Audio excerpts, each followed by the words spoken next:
Is it sane? Is it possible? Still I ask myself, are we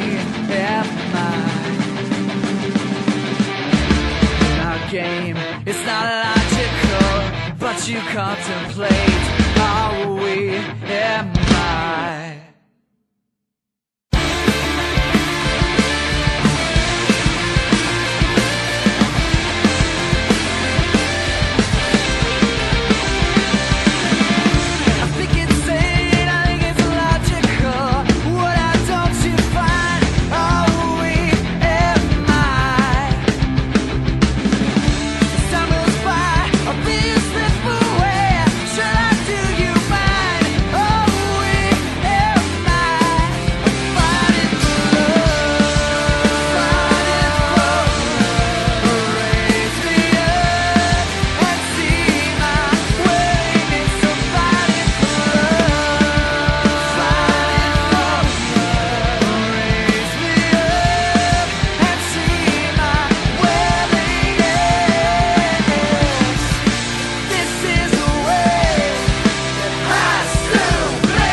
What's going on, everybody? We've got Game 6 tonight in Nashville.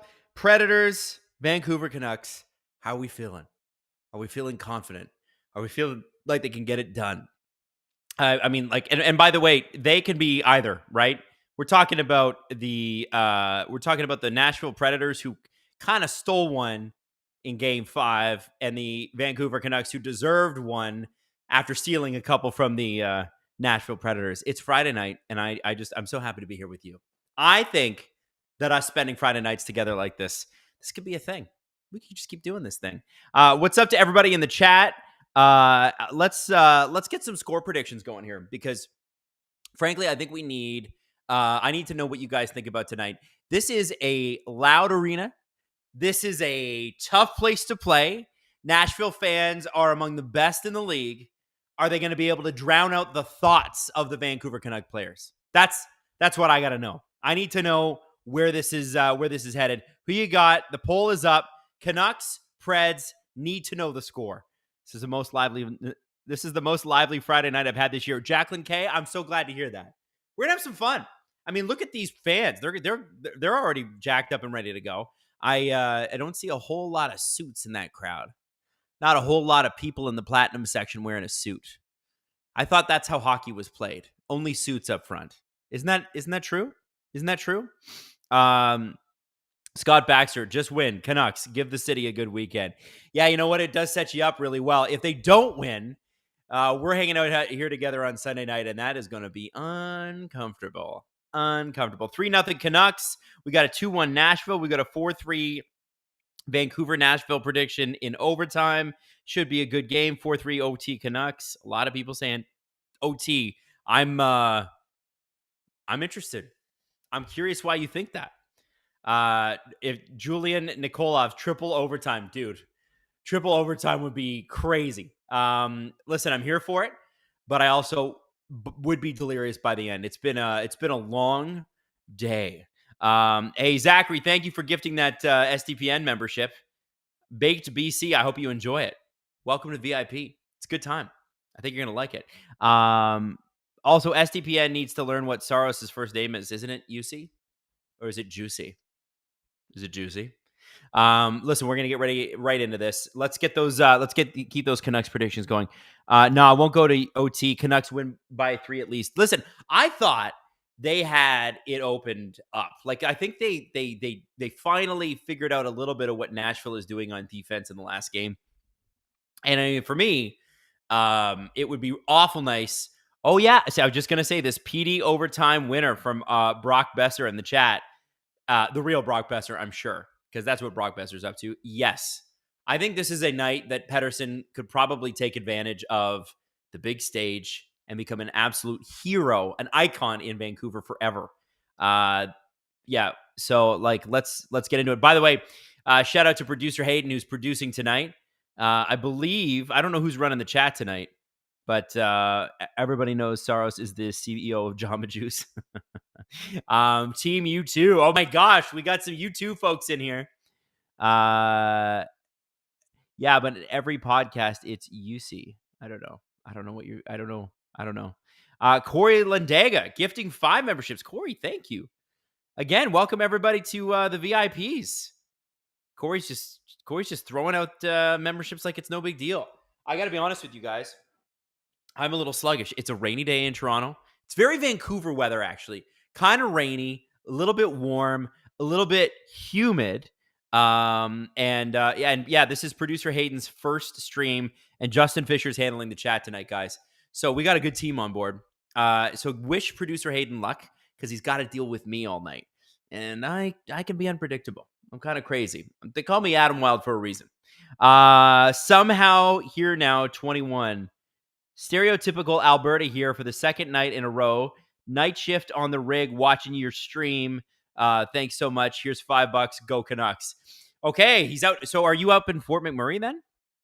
On the night shift on the rig.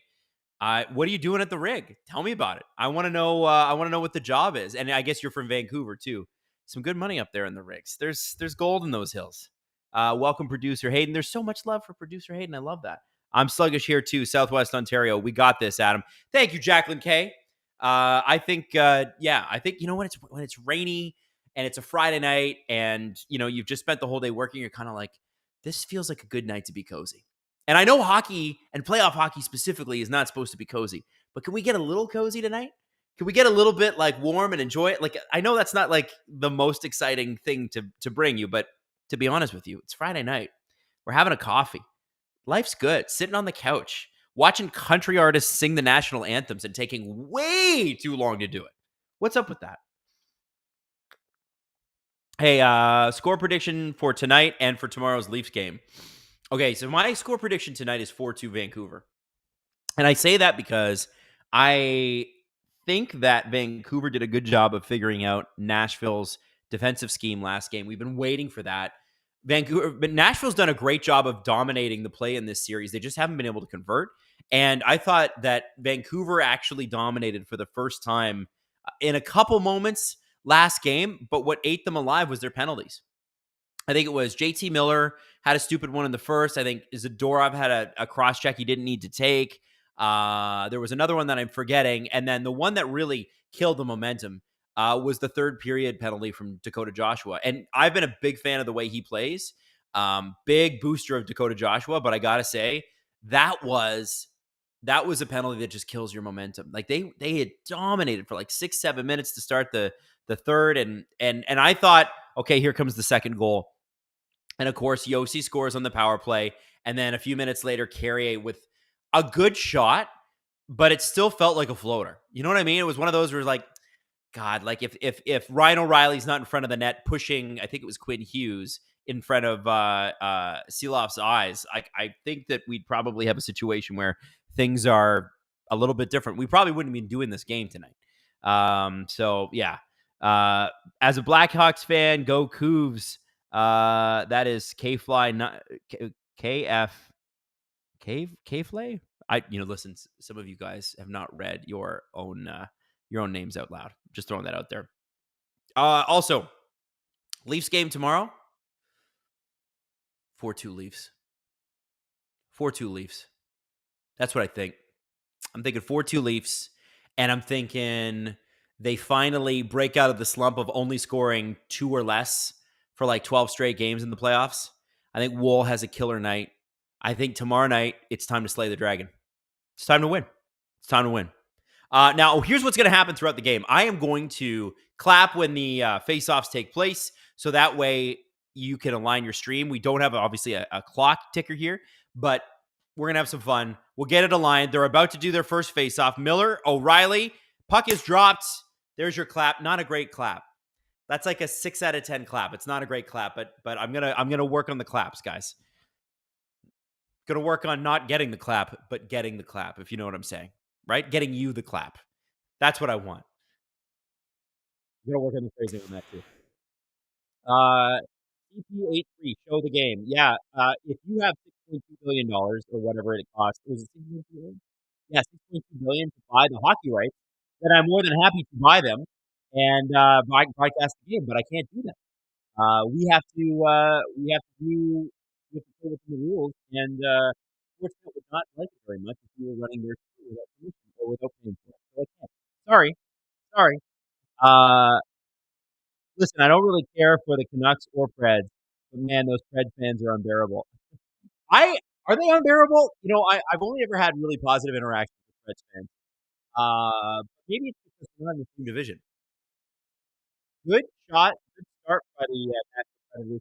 And this is where you're going to start to see pushing and shoving, maybe the hatred on the rise. There hadn't been a lot of hatred until last game. Now I'm feeling like it's coming. You sound like you're underwater. Do I sound like I'm underwater now? Am I okay now? Is it okay? Do I need to get this closer? You like listening to me drink too? It's a coffee. It's got Steve's face on the mug. Yeah. Mike is wonky, Adam.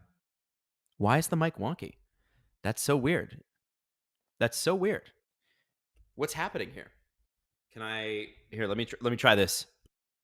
Does that work better? Is this better? Oh, okay, now it's fixed. So hang on. I'm going to go back. Hang on. There we go. We good? Are we beautiful? Do we sound clear? Artur Silovs, rookie goalie. Guys, I'm going to be honest with you. It feels like this is a bit of a slow start. First off, I love Nashville. I can't stand when there's a Canadian team in town because they got to cart out 2 country music artists who are trying to get a record deal, and I totally get it. But like, it just takes forever to get through the anthems, and I don't understand why anybody would broadcast an anthem to begin with. It's super boring. It's bad TV. We need to stop. Listen, you got to sing the national anthem before they game the game. That's great. But there's plenty of people who don't broadcast the game or the anthem. Let's just not do it. Let's not do it. Okay, good. I'm getting sound checks from all of you saying it's good. Okay, so we're 18:57 left in the first period. I just got to relax and sit in here. Nashville is this is what Vancouver doesn't need. Vancouver needs Nashville's fans out of the game, and they need them out quickly. So you got to score. You got to throw a hit.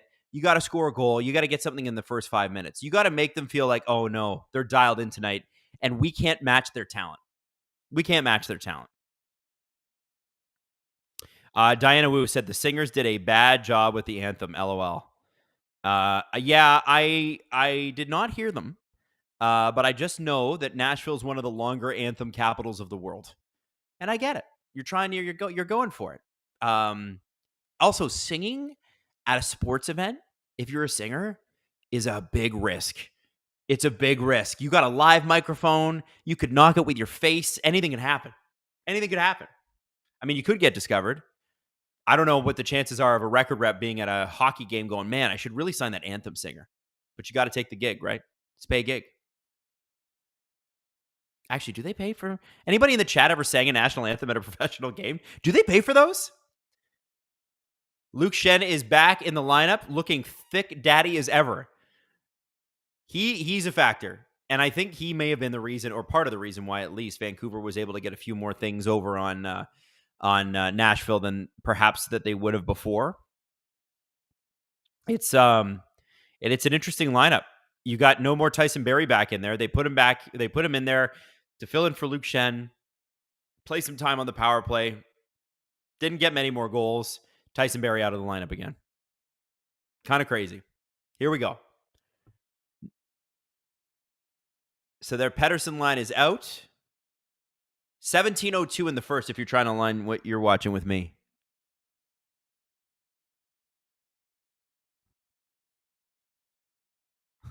Adam should belt out the anthems next stream. Trust me, you would unsubscribe. It's not good. It's not good. You know what sucks? The Canadian national anthem is pretty easy to sing. The American one is really hard because they got that high note at the end, you know? And it's just, and a lot of people miss that note.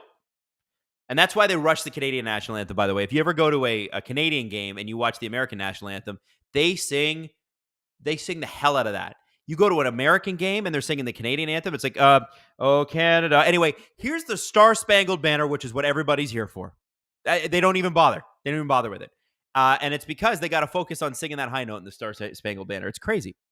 When I worked for a minor league hockey team anthem, the singer was not paid. That's not surprising because minor league hockey teams tend not to have very much money. It's just different economics.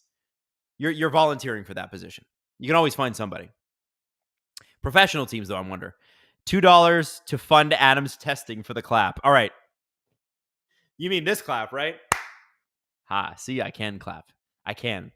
Remember when Jack Black sang the U.S. national anthem? Yes, it was. That was awesome. Yes, I do remember that, and that was sick. And I think his fee would be pretty expensive unless he's promoting a movie. The anthem should stay in the World Cup. Most players are not from the country they play in. Yeah, I agree. Like, I don't know. They didn't used to do it, and then I think it was World War II where they were like singing the anthem before games in order to kind of pump up patriotic fever, and it's just stayed that way ever since, and nobody's really questioned it. But it sure is boring to watch on TV. It's boring. I'm late, but I'm here. Go Preds. Shut up, Kristen. That's her username. I'm not telling you to shut up, Kristen. You know what? The Preds fans need more of a presence here. Vancouver fans have been dominating this the entire series, and I know I've been a little pro Vancouver, and it's for good reason. But I got to tell you, I thought Preds fans would show up in bigger numbers, be louder. They've been super polite in the chat. There's been very little sniping between both fan bases. I respect the respect, but we're game 6 now, guys. Are you still liking each other, or are you just kind of tolerating each other?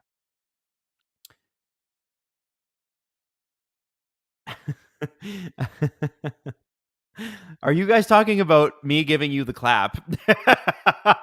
And I don't need it because I have OHIP. That's right. That's true. Free healthcare. I will only give you the clap on the stream. It's great. It's good.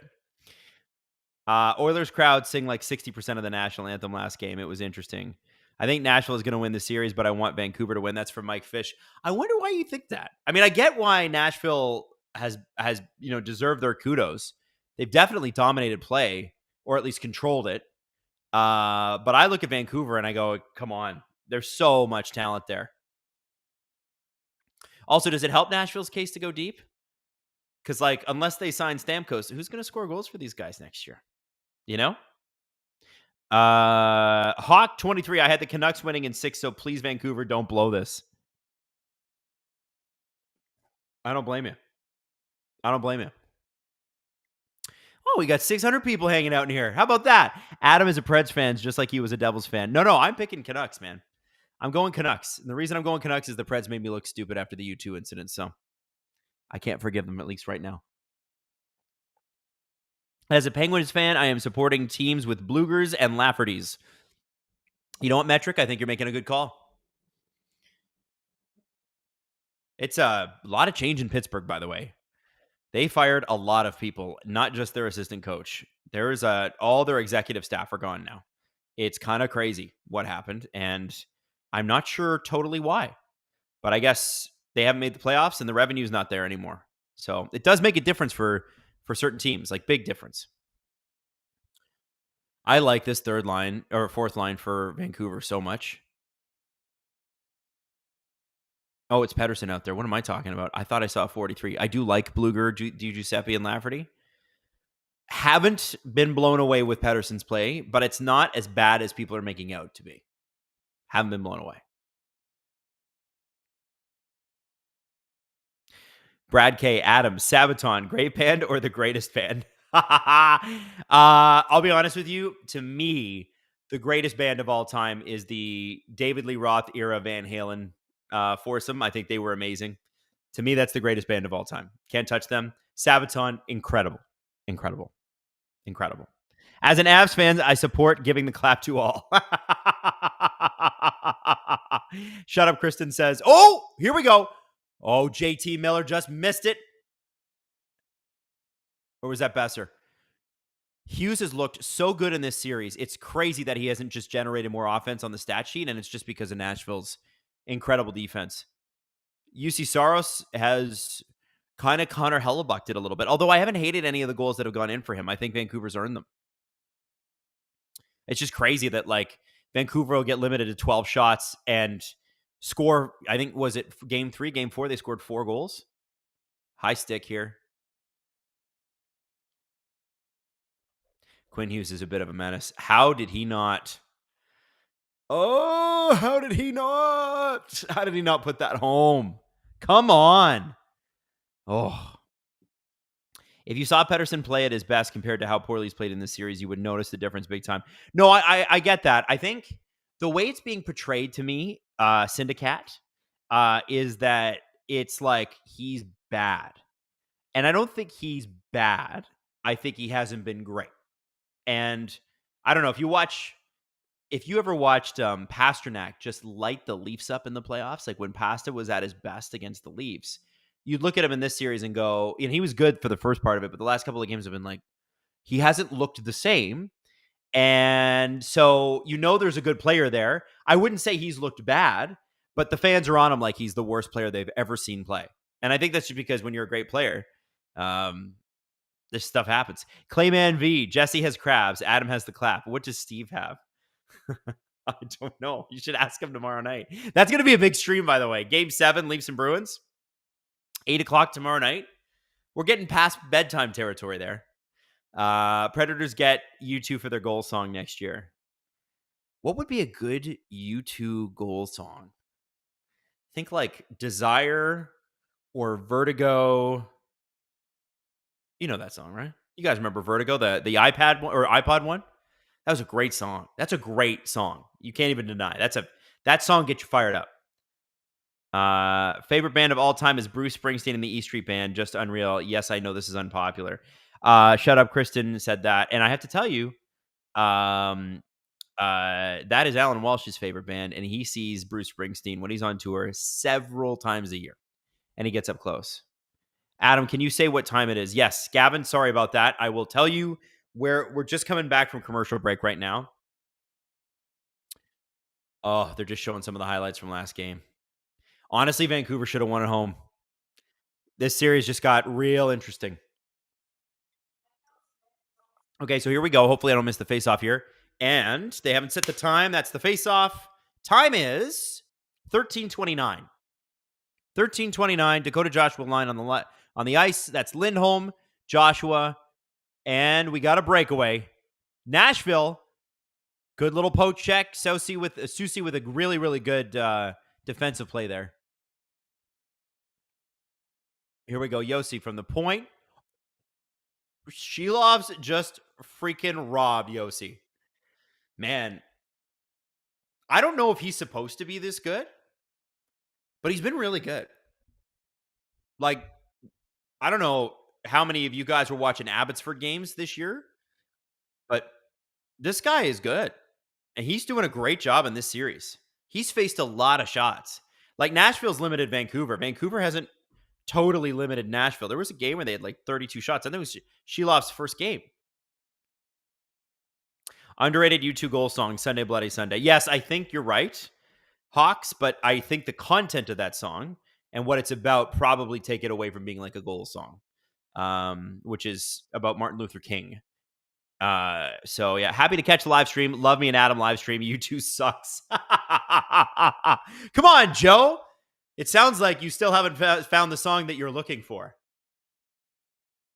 Right? All right, Bluger line out there. Fourth line time. Rick Tocchet loves this line. Do you think, okay, so we got Ian Cole in the lineup. Can we get Zadorov going end to end again? Bobby Zor? Can we make that happen? Can we get UC Saros? Oh, Mikheyev. Shot blocked, which is what Nashville's done all series. If we can't play you, we will block you. And Vancouver is cheating to offense. If you're really watching the play here, you could see. I mean, that's why Nashville continues to get these opportunities. That Vancouver's trying to open it up. Höglander has been a factor. I'd like to see somebody on his line finish some of the plays he's making. And this feels like the kind of game where Quinn Hughes is the captain and is a beast. That's what it feels like to me. Imagine if the fourth line is the first line all along. Yeah, maybe. I do love that fourth line. It's good. It's a fun line. They do a great job of just pinning. Pin you in the offensive zone, play their shift, get a couple opportunities, in the game. One of these days is going to go in. Got the first line out there. Beauvillier playing his former team in the playoffs. Still weird. After taking a little detour through Chicago. I bet his moving bills suck. You imagine how much it costs? Vancouver to Chicago. You're probably flying all that stuff. Or you're trucking it. And then midway through, you're, okay, now you're going elsewhere. Going to Nashville. They're not close. Vancouver to Chicago is not close. Chicago to Nashville is not close. I mean, I know you're not driving it, but it's not easy. Nashville is doing a lot of coasting here. Move your feet, boys. I thought they came out strong. Maybe. Well, listen, you got to remember too. I know a lot of Preds fans in the chat, but like there is a talent gap here. Vancouver's objectively a better team. Like if you're going to put them on side by side on NHL 24, everybody knows what team will be rated higher. But Nashville plays their game really, really well, and it works for them. Here's Joshua. Ooh, a little behind Garland, who's been really good in this series as well. Nashville, fourth line out there. Yossi fall, or is that Yossi? No, that's not Yossi.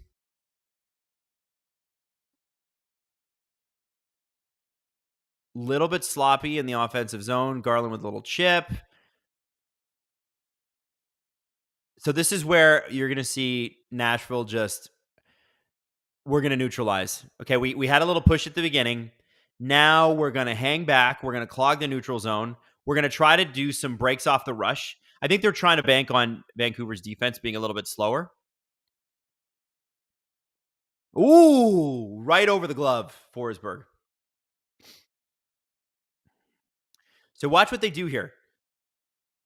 Luke Shen high stick. Okay, don't watch that. That's not probably part of the game plan. What I'm seeing here, you can tell me if you disagree, is the Nashville Predators are, when they get the puck, they're coming in and they're driving in along the boards, and then they're putting it high to their point guys, especially when the skill lines are up. When you got Yossi and Shen out there, not that Shen is like this godly otherworld puck handler, but he's fine, and he's a good sort of match for Yossi.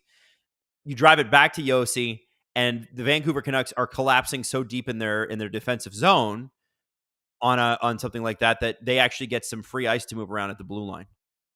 There's a nice little icing there. Who do you miss in Toronto more, Shen or O'Reilly? That's Natalie Drake.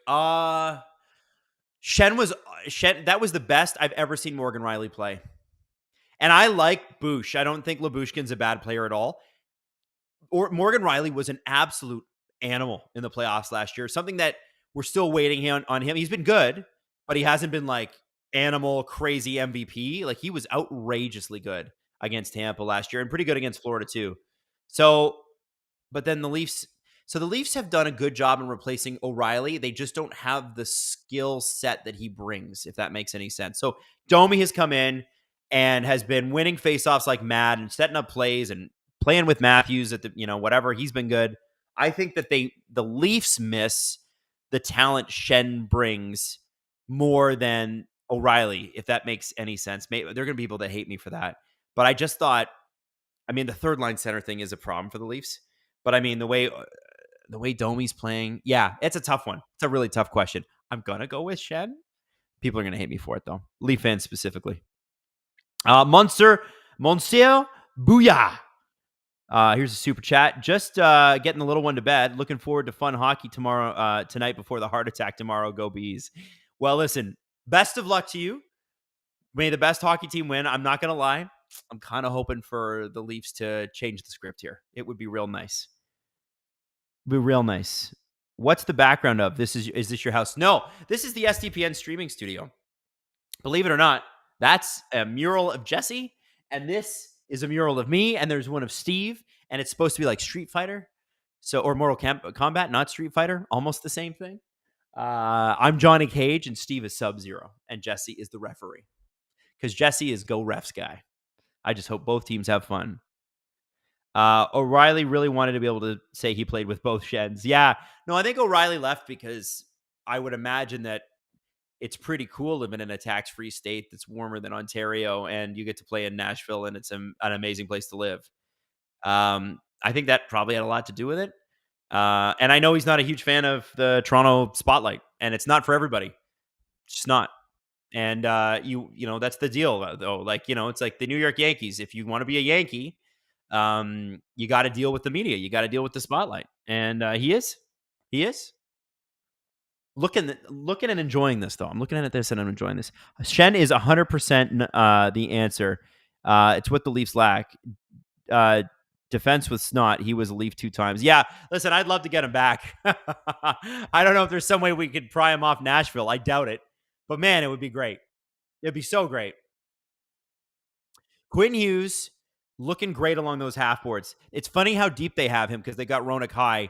Hughes with a shot, another block by Nashville. I wonder how many block shots. I think their high was 37 block shots, and that might have been game 1. And look at how deep they're collapsing. So watch. Let's see what Nashville does here when they do the breakout, assuming Vancouver doesn't break it up. Yeah, okay, so it's a chip in. They're going to turn it around, and are they going to go high if they get it first? There's O'Reilly down deep. Because there's Yossi's on the ice, so they're going to get it out to Yossi. See? They just put it out to Yossi, and then Yossi's going to do the William Nylander move, which I did not predict, and he's going to take a shot and miss the net because he's not William Nylander. Sorry, Roman Yossi. You're no Willie. I'm kidding. He's amazing. Yeah, Yossi's sort of dominating play for it all kind of goes through him on the offensive side for Nashville. And really it should. What Nashville needs to do, and I think Vancouver's doing a really good job here, they need to get a shot through. And they're just not getting it.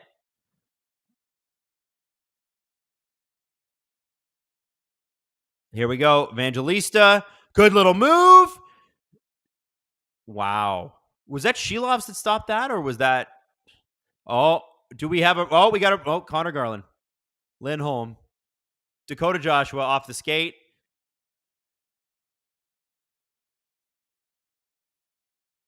Yeah. Evangelista has looked pretty dangerous all series. What a play. Almost a tic-tac-toe for a shot there. Lost his stick.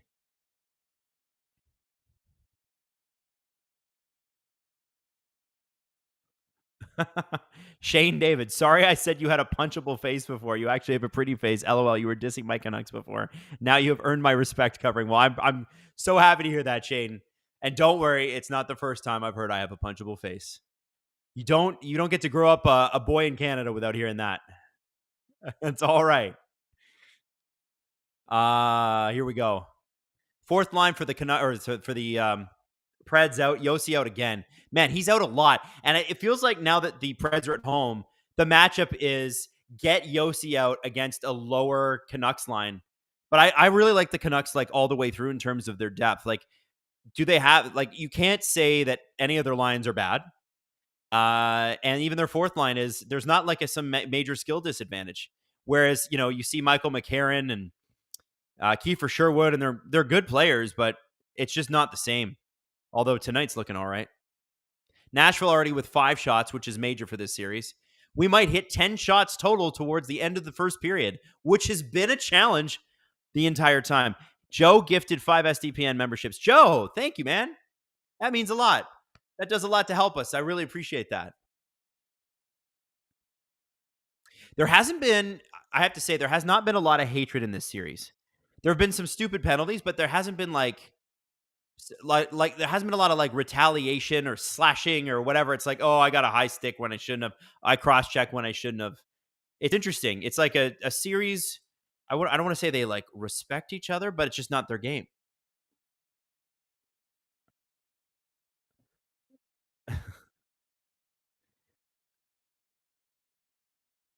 Paula, Adam, my dear, I've seen punchable faces on TSN. Respectfully, you're much more kissable. Well, thank you. I appreciate that. By the way, my wife Natalie, I believe, is in the stream as well. She says, I believe that's her saying, "Love a Wylde stream." She's always so supportive, and I really appreciate it because she has to hear me talk at home too. Can you imagine? It's a lot of talk. It's a lot of chatting. I like this chat, Justin. Is Adam's face punchable or smoochable? Vote now. I'm going to vote punchable. I like that. Can we use this as our we need to use this as a poll on Sunday when the SDP does another show.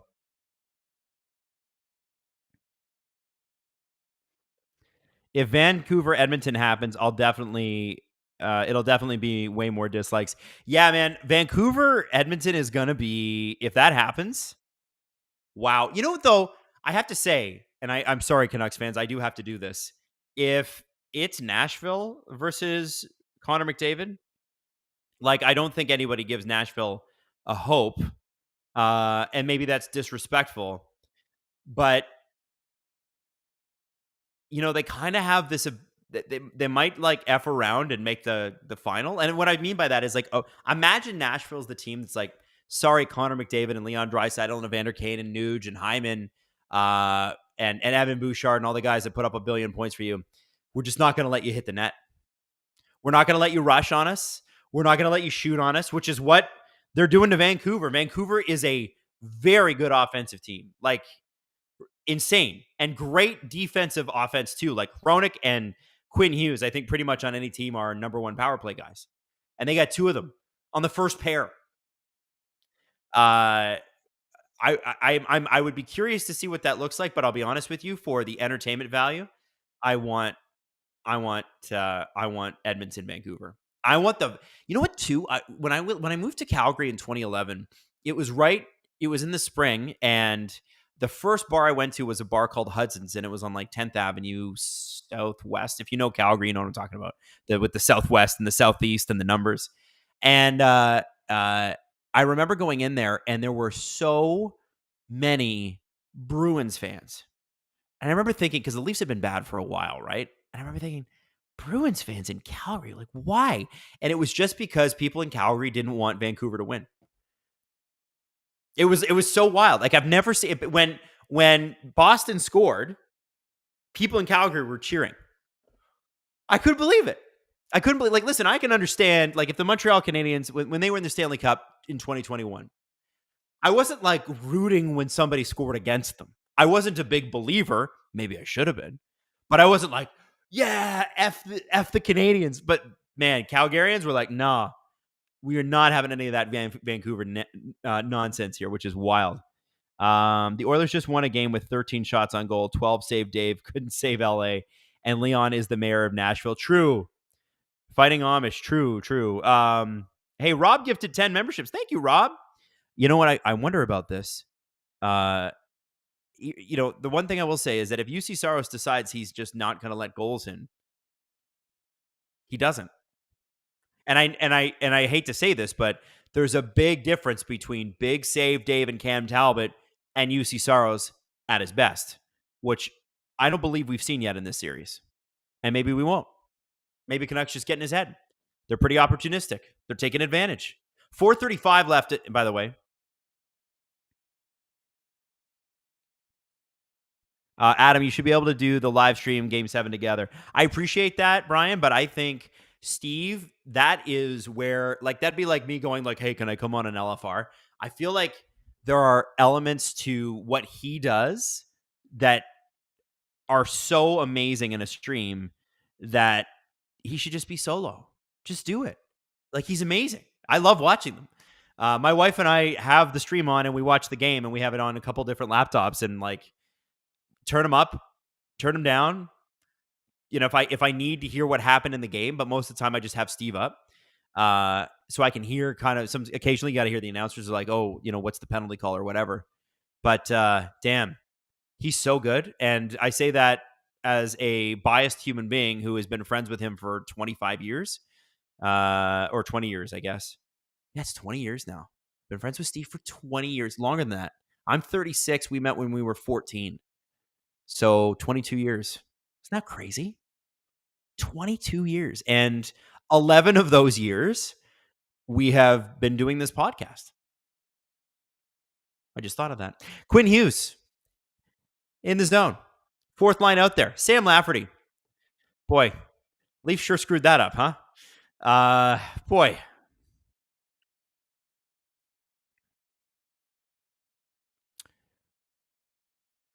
There's a guy walking around Vancouver Island with a Jason mask on. Is that like a crime thing, or is it like a Vancouver Canucks, he's a Canucks fan thing? I'm hoping it's the Canucks fan thing. Caleb St. Pierre, welcome to SDP VIP. Hey man, thanks for signing up. By the way, you can do that.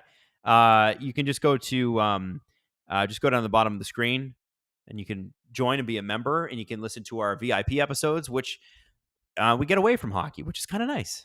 It's kind of nice. Wayne Sula going to Toronto this summer. Need places to visit. Wayne, we got places. We got places. Here's what you need to do, Wayne, that no one's going to tell you to do this, because Torontonians never take advantage of their own city. You ready? Go see a Jays game. Great. Go to Ripley's Aquarium. Great. Go up to CN Tower. Great. Everybody will tell you to do that stuff. What you need to do is, you and your friends, or whoever's going, you need to rent a boat. There are boat tours through the Toronto Islands. You need to do it on a sunny day.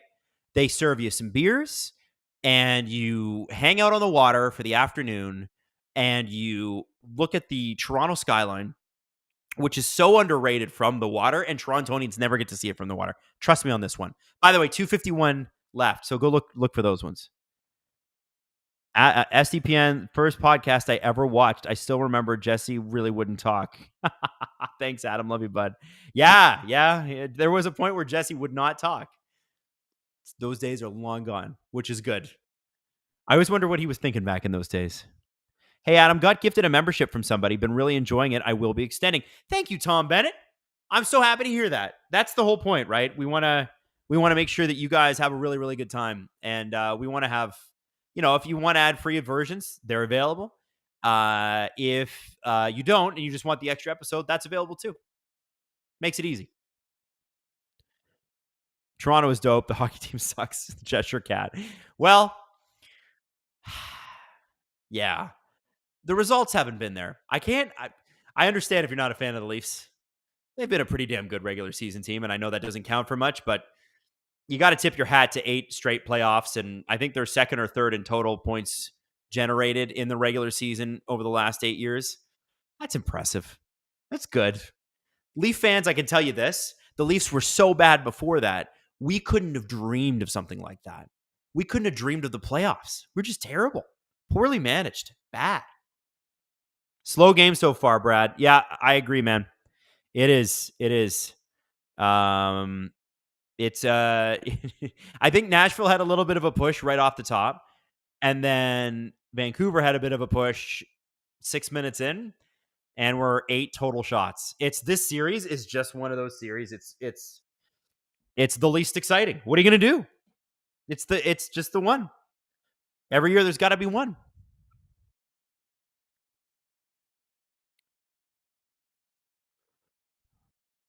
Here's Garland. I've really liked his game this series. Quinn Hughes being a menace on the half board, as he does. Deep in the zone. Preds won't even touch him. They'll just try to block the pass lanes. Oh, almost in front of the net for Joshua. That's exactly what you want. Garland with a good heads-up play. I cannot believe he almost got traded. I know I say that every game, but dude, he's such a great asset to this team. 140 left in the first period. We still only have 8 total shots. Will we hit 10 by the end of the period? Well, there's 9. Hronik from center ice.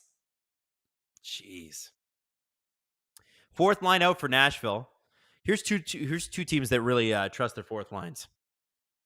Michael, gigantic, humongous tower man, McCarron, Parsonen, and Kiefer Sherwood.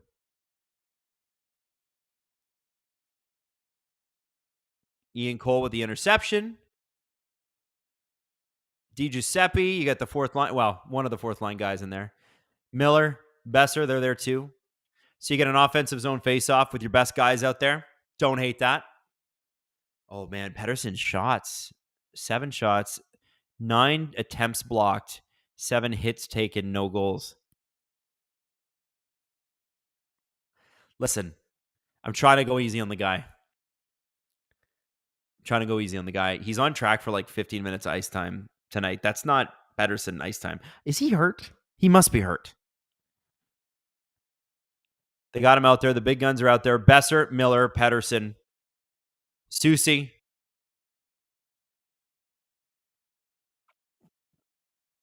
No. Besser? No, that's not a shot either. Are we getting to 10 shots, kids? That's what we're looking out for.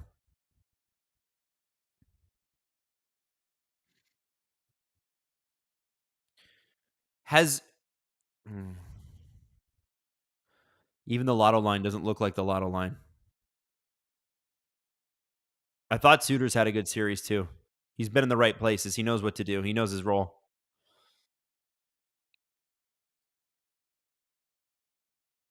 Here's Pettersson in on Yossi with Zadorov because, of course, why wouldn't Zadorov go for offense? It works for him. Man, he should just be the ultimate power forward, don't you think?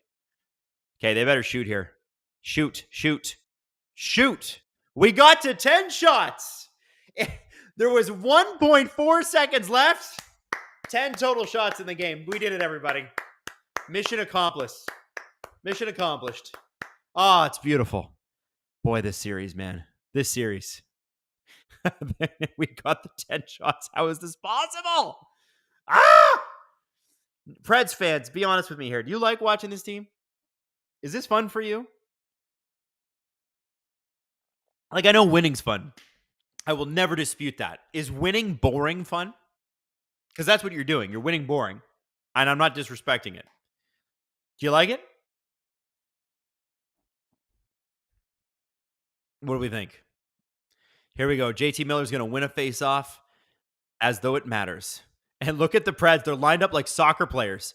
They're all just standing there like holding their jock straps, getting the shoulders up. Oh, we got 11 shots now. Oh, and there it goes. Oh, man, there was a nice little McCarron block at the end of the period there. Well, oh well. Guys, we got 11 shots that period. I can't lie. It's kind of boring. But that's sort of what we expected, isn't it? Now, let's hang out for a little bit because I want to we are going to introduce a clip here in a sec. But I want to talk to you guys a little bit here. How do we feel about that first period? As a Canucks fan, I can tell you that the way Nashville plays makes me want to die. That's from Richard. Sean Poirier, is watching Duchesne and his country guitar fun to you? I guess it's better without, like, Duchesne. This is not his type. As a Canucks fan, it makes me feel like dying. I'm just looking for the Preds fans here. What do we feel like? I put money on Vancouver, so I have so much admiration for what Nashville has done. This is from Omni, excuse me. ROR has seen something in this team when he signed. Yeah, I guess he did. AR, two horrible teams waiting to get absolutely obliterated by Edmonton. Hey, listen, we've said that so many times before about so many teams. It's the playoffs. Anything can happen. To everyone else in the chat, thanks for the suggestion. My family and I are looking for kid-friendly places, and I will definitely look into any and all suggestions. Wayne, enjoy your time in Toronto. Okay, so here's what we're going to do. We are going to play a little clip, and it has to do with one of the guys who is nominated for Coach of the Year. And this is kind of crazy because you would expect that that's usually a good award to be nominated for. However, if you ask another nominee, Andrew Brunette, it's not the greatest. Not awesome. He lost his job the last time. So, from the SDP, have a look at, and I want to know what your answer to this is Rick Bowness done in Winnipeg after 2 playoff victories in 2 years? Have a watch. Big difference is Rick Bowness didn't get on the microphone right after the game and go, our efforts sucked. That was terrible. I think they were just overmatched. And you look at, so I'm going to spotlight Casey Middlestat and Tyler Toffoli. Okay. Tyler Toffoli started this game on the 4th line. He was not playing great. He did score. He sure did. And well, you give stars a 4th line opportunity. Sometimes they do things for you. Let's pretend we're all Jesse and NHL 24. Okay. All right. So we're losing. Who are we going after first? Are we going after Casey Middlestat or are we going after Tyler Toffoli? And I think the answer 10 out of 10 times is probably one Tyler Toffoli. Well, you know what I think. Sorry. No. Yeah, definitely. Right. Sure. And yet Casey Middlestat fit the lineup. They needed a second line center and they got a real good one. You replaced Ryan Johansson, who went to Lehigh Valley with, actually, I don't even think he played, with Casey Middlestat, who's having a great season. Mm-hmm. That's a pretty big upgrade. I can't believe Ryan Johansson is back under the Torts system. Like, that is weirdly funny because they can't stand each other. I'm sure he won't be there they'll long. come to an agreement. Yeah, they'll figure something out.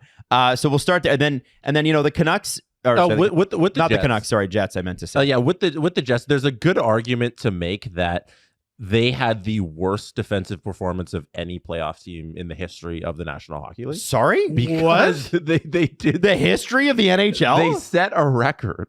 Oh, that's unbelievable! I saw this. This was from Sportsnet Stats. The Jets are the first team in NHL history to allow 5+ goals in each of their first 5 games to begin a postseason. Nobody has ever done that. No one in the 80s? Nobody ever has allowed crazy. 5 goals or more in 5 straight games to begin a playoffs. And on top of that, they allowed the second most even strength goals in the first 5 games of a postseason ever. You know why they set a record? Because most teams who allow 5 goals don't get to 5 games. Yes. Wow. Yeah, and it's a breakdown defensively, and I wonder if this should I get Connor Hellebuck struggled and all that stuff, but I wonder if this falls on Rick Bowness and his system there because it clearly hasn't worked in the playoffs 2 times in a row. And going back to his Dallas days in because he was with the Jets in 23, so 2022 they lost in the first round. Completely different horses. Yeah, they lost in the first round and they got smoked. And I wonder if it's him and the way he has these guys playing defense works great in the regular season, but when it comes to the playoffs, it turns your team into the worst postseason defensive team of all time. I once again, for the second time this show, I'm going to bring up Bruce Boudreau, who should absolutely never be without a job. If you go and look at his record, if you look at his playoff record though, and his record in Game 7s. It follows you around. It doesn't take long to develop that kind of reputation. And how old is Rick Bowness? He's in his 50s, or late 50s, early 60s, I would say. No, Rick Bowness is 69 years old. Oh, wow. Wow. He's far more energetic and young for somebody I would think is 69. So he's got to be one of the oldest, if not the oldest coach in the NHL. Got to be one of the oldest, yeah. Is it getting near time? Is that what you're saying? Yeah, he coached. Maybe. He was an assistant. He was head coach of the Jets in 88, 89. Wow. He was an assistant Wow. in 84, 85.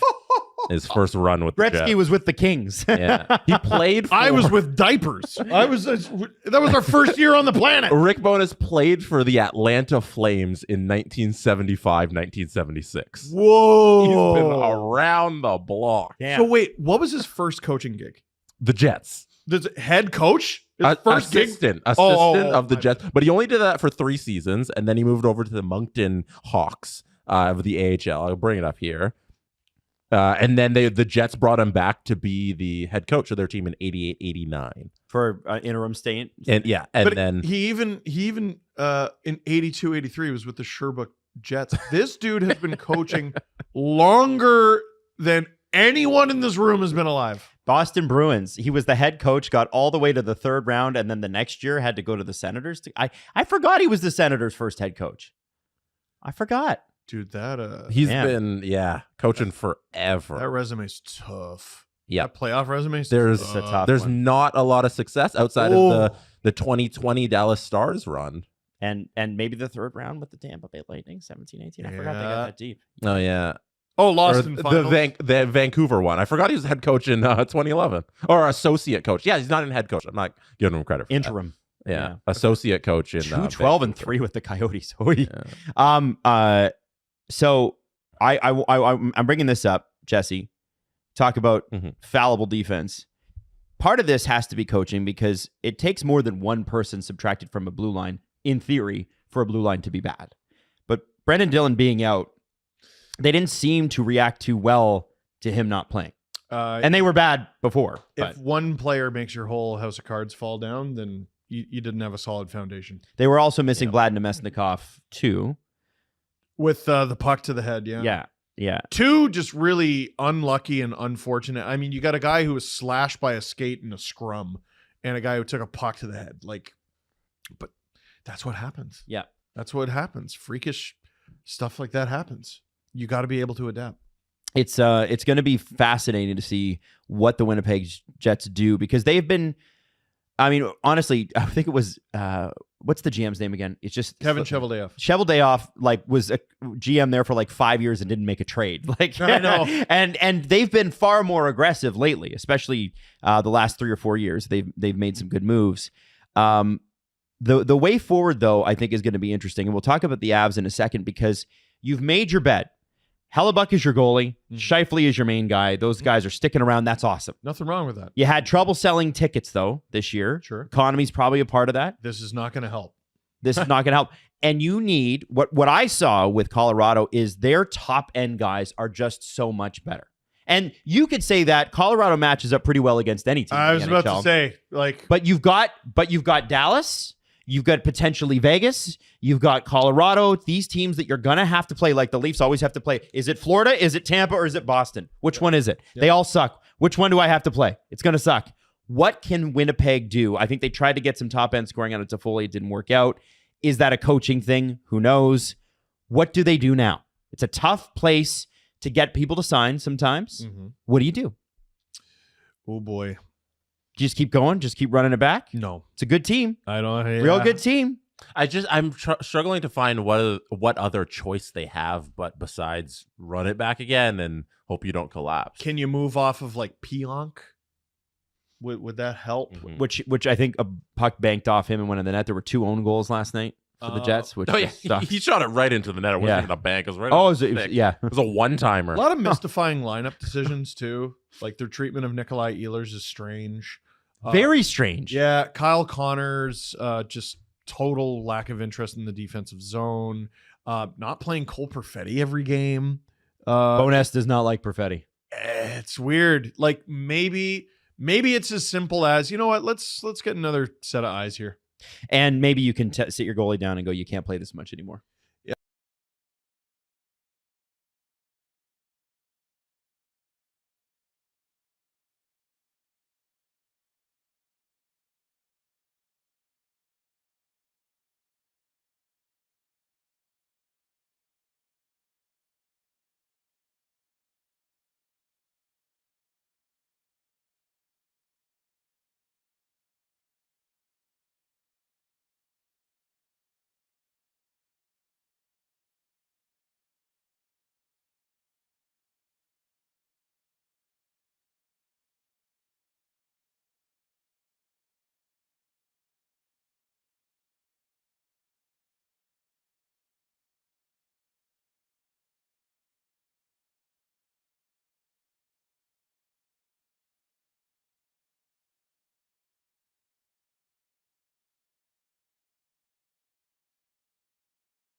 back. Oh, we're not back. Oh, there we are back. Hi, everybody. How's it going?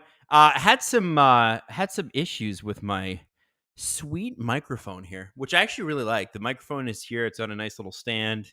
But I guess I've been adjusting it too much, so I needed to like fix it. So I apologize for the black screen there. Yeah. Anyway, hi everybody. Are we ready to get into the second period here? We're a few minutes out, so we got some time. We have the chat here. Everybody's being so kind to each other in the chat, and I like this. Canucks fans, I know there's people listening from all over the place. Can you guys? We had fun without you, Adam. Yeah, I know. Hey, question. So, tell me this. I need to know where you're chatting in from tonight. Like, I know that there was somebody, and please forgive me. I'm terrible with usernames. I'm bad with just normal people names. Usernames, I'm the worst. Okay, so if I forget your username, please don't take it personally. But I do want to ask you. Okay, what? Where are you coming in from? Where are you watching from tonight? I'm always curious. We got some crazy ones last time. I think it was people from Chicago, and there was people from Nashville, Vancouver, whatever. We already had one from the Rigs up in northern Alberta. I'm assuming it was Fort McMurray. Although if it wasn't, please chime in and correct me.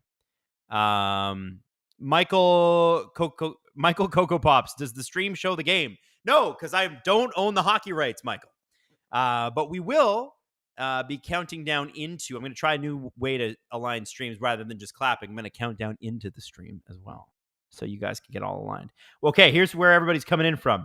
We got Alaska. We got Cape Breton checking in. We got Windsor checking in. We got Wisconsin checking in. We got Minnesota, Windsor, Edmonton, Finland. 2 people from Finland. Albany. Hey, that's not too far from here. Ottawa, also not that far from here. Flesherton, Ontario. I'm not going to lie. That sounds like a porno location. It does. Flesherton. Guelph. Well, yeah, that's pretty close. New York. Louisville, Kentucky. Home of the Kentucky Derby. Yes. MKI Sports. I think you've been on every single stream. Dapper Duck. Halifax, Nova Scotia. My one true love. Love me some Halifax, Nova Scotia. Natalie Drake. I'll never forget the time you called me Laura on the pod, despite me literally having the same name as your wife. I don't know why I did that, Natalie. Have you hung the 82 game sign? It is actually sitting outside of our studio right now. It's actually, so the studio is behind me, a couple walls through there, and it's sort of sitting there. And I think what we're going to do, we're just trying to figure out how to find it a place of honor, because Steve obviously doesn't have a whole heck of a lot of room in his studio anymore. So we're going to do that soon. We got St. John, Dayton, Ohio. I've been to Dayton, Ohio several times. Ireland, Connor O'Shea. No kidding. Connor O'Shea tuning in from Ireland. I never have expected. Michael Coco Pops, love from Australia. Yo, Michael, what time is it there? Everett, is that Wisconsin? What's WA? Is that Wisconsin? Do I have that wrong? Washington State, right? Slave Lake, Pittsburgh, Anaheim, Southern Manitoba. Which part of Southern Manitoba? You can get specific. Southwest Florida with Ethan. We got Broomfield, Colorado. Is that because of the reverse sweep? It's because you gentlemen swept them, so you're in Broomfield? Just wondering. Warwickshire, Great Britain. Jonathan Buttigieg. What's up, man? Timmins, Ontario, Nebraska, Welland, Worcester, or aka Wormtown, Massachusetts. Damn, we got a lot of people coming in from all over. South Florida, a lot of Florida going on. Hey guys, in Florida, let me ask you a question. What's it like to have amazing weather all year long? I'm so jealous. And everybody from LA, same thing. Oh, we got somebody from Brazil. Beatrice Morales. What's up, Beatrice? Okinawa, Japan. It's 9:05 on Sunday morning. Get out of here. That's so messed up. Do you know what? It is 8:06 here. By the way, is my mic sounding okay? I just want to make sure we're all good on that. I'm just trying to,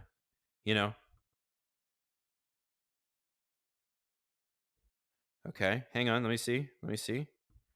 Huh? I'm learning all the stuff, I'm learning this microphone. How do we feel? Is that okay? They put up with the hurricanes for that nice winter weather. Yeah, and you know what's crazy too? I was in Tampa in the summer a few years ago, And every day at 3:00, you could time it like a watch. Thunderstorms rolling in. It was so humid. And the thunderstorms just tear it up. Like they're crazy loud. All right, we got the Canucks back on the bench. We got the Preds back on the bench. Japan is in the future. Well, they always were. I'm working in Strathmore, not Fort Mac, but thank you for the shout out, Adam. Well, shout out to Strathmore. I think Fort Mac gets most of the credit for people who are working on the rigs. But that's really just that's kind of the jumping off point, isn't it? You know, you get North Edmonton, it's like, okay, go to Fort Mac and then get out there. California weather is boring but glorious. Yeah, it's the same damn thing every day and it's good. Like, what's it like to wake up and win every day? That's living in California, or at least most of it. Most of it. I'm in Germany, but visiting Vancouver, and I went to game 2. Julia, wow. Humidity is the devil, Bobby Boucher. Just joined the stream. Lost Knives, just joined the stream. Who do you think scores first? I'm saying the guy on the screen right now that I'm looking at is Pettersson. And remember, I'm watching on the Sportsnet app, so we're going to align our times here, but obviously the puck has not been dropped. And they've reunited the lotto line.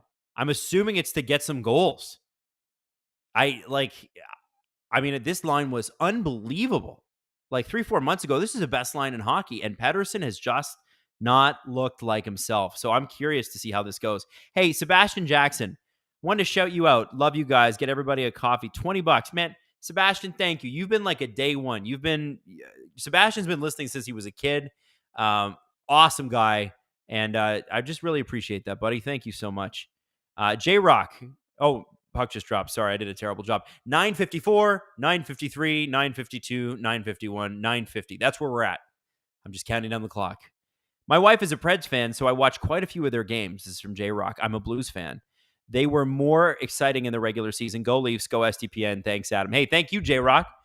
Well, that's good that they were more exciting in the regular season because they are not now. I guess that's the only way to win for them, though, right? Play to the fact that you don't have a skill advantage here. Shout out to Harewood and also to North Nanaimo. Man, okay. I might sound like a big city punk here, so you can feel free to make fun of me. But is Nanaimo big enough to have a North Nanaimo? Are we sure? You sure about that? Okay. Listen. Adam, why don't you like linesman? Wes McCauley. I love the Wes McCauley thing. Yeah, I don't like linesmen because they don't drop the puck. Drop the puck. Quinn Hughes out there with line number 3, excuse me. Connor Garland in deep. Nice little forecheck. This line, I feel like, needs to get a little bit more going on the offensive side. They have like halfway chances where you think something's going to develop, but they never turn into anything, and it's kind of annoying. By the way, Parsonen can skate. Wow. He's fast. Here we go. Lindholm, just what I was talking about. And we got a shot on it, and we almost got a second one. That's exactly what I was talking about. That's what these guys need to do. Garland's been really good. Lindholm's been okay. Joshua, I think, has been really good. Lindholm's won some good faceoffs, but I'm not blown away by his game. He's certainly not the Lindholm we saw in Calgary a couple years ago. Maybe he's injured, but yeah. By the way, I found out that Wes McCauley is not reffing the Leafs game tomorrow night. I don't know how you guys feel about Wes, but it never goes well in the playoffs when Wes McCauley is calling a Leafs game, so I'm glad he will not be there. I don't know if that's Wes's fault. It might be the Leafs' fault. Imagine that. But even so, I'm just happy about it. And I'm going to be happy about it.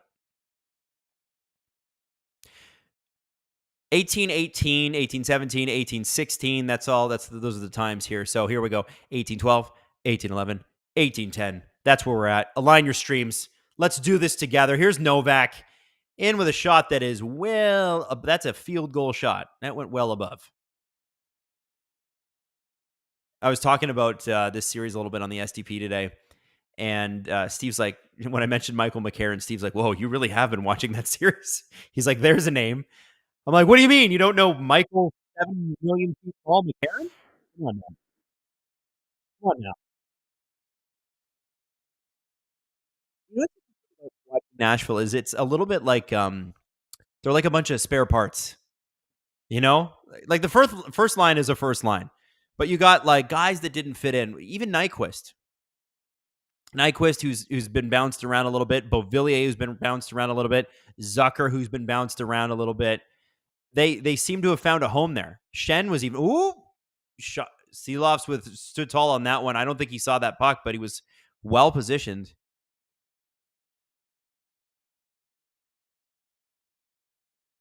Yeah, even I think about like Ryan McDonough too. He was just a cap dunk. Oh, here we go.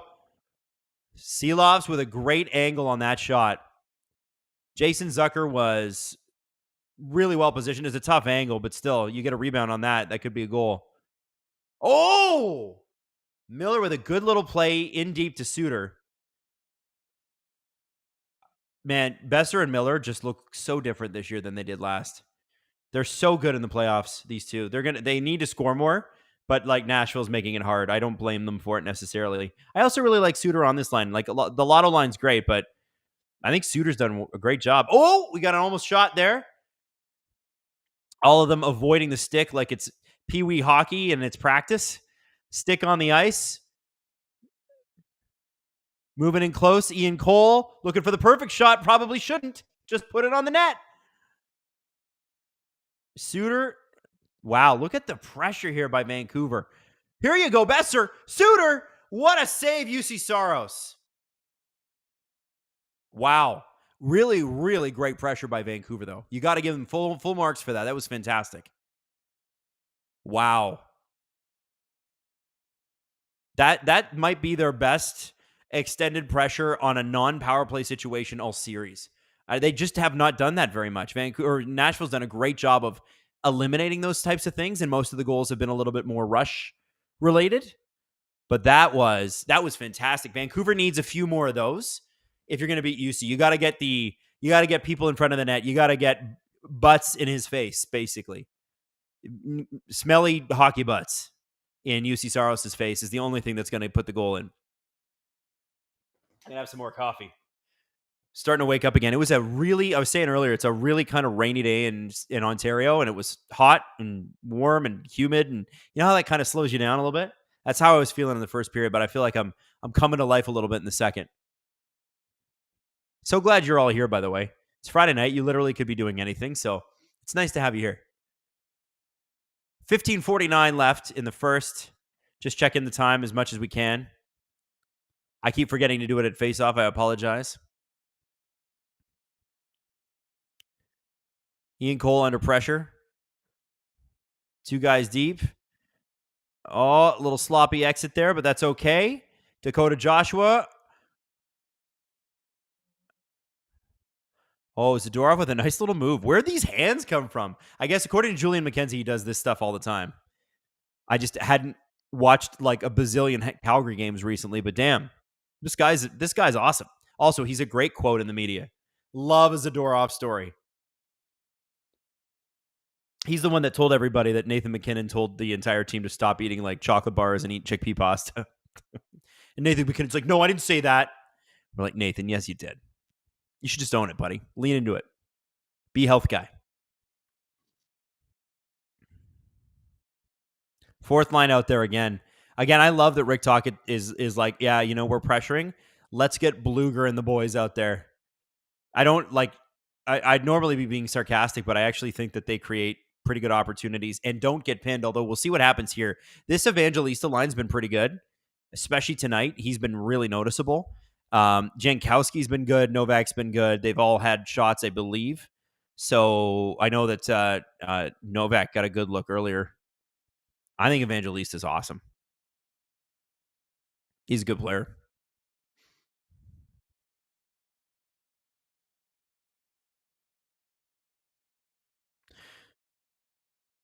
Oh, good save. Shelovs. That was a good shot by Roman Josi. They're matching Roman Josi. I've seen this a couple times. They're matching Roman Josi with the fourth line for the Canucks. He's that much of a factor. That's kind of cool. And it really doesn't matter who's playing forward because you've got a pretty solid group of four lines. If it's not your top line guys, there isn't like some huge drop off. You can expect Jason Zucker to put one in. You can expect Evangelista to put one in. They're on different lines. It's not like Parson and McCarron Sherwood, but still. Big face-off win for Vancouver there, and a bit of a weird spot. See, they just gave it what I want Vancouver to do, and this was that Myers putting it over there didn't leave Besser with much choice on what to do. I want to see Vancouver be a little bit cleaner on their breakouts. You notice right now Nashville's really forechecking them, and it's the top line for Nashville, and it is not the top defensive pair, and that led to a pretty damn good shot. Besser deep, he's hit. Suter deep, Susie real deep. Who's got the penalty? No. Did Besser get a penalty for that? Is he bleeding?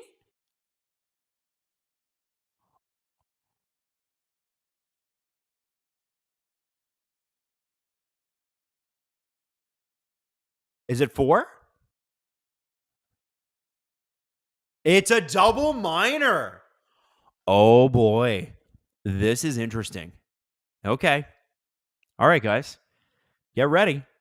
Get ready.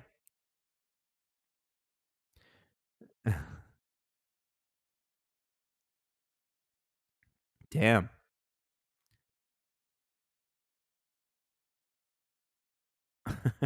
Nicole, it only took like 7 minutes this time to get another 10 combined shots. Nicole, isn't that a miracle?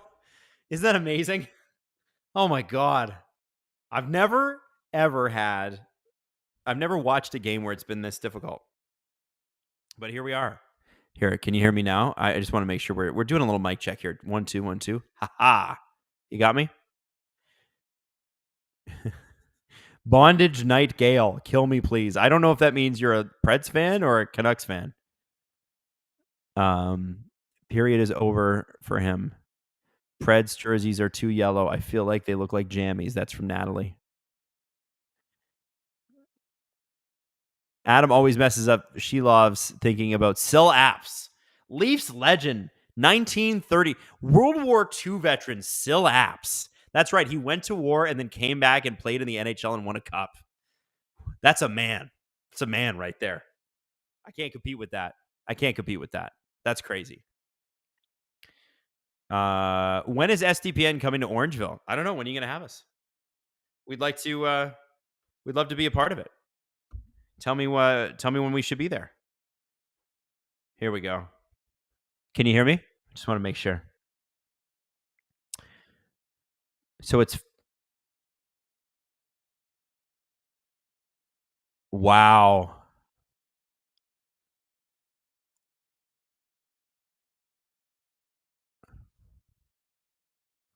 Four minutes. This is the stuff that killed him in the last game, guys. It's high sticking penalties. Vancouver hasn't taken penalties that are like, oh, it's an extra slash or a bad hit or any of that. It's just been cross checks, high sticks, silly stuff holding. But they've had a really good PK, so it's not like this is over here. Zadorov with a really, man, got to tell you, love some Nikita Zadorov. Love him. Love watching this guy play hockey. I know Vancouver Canucks fans really want to keep him. Oh, what a save. What a save. Yeah. Somebody said no Barrie, no power play goals. Yeah, Tyson Barrie coming in. It certainly seemed to help. Although I don't know if that was a coincidence or not. Here we go. Shot from Yossi. So it all goes through him. Back out to Yossi. Shots from the point. Back to Yossi.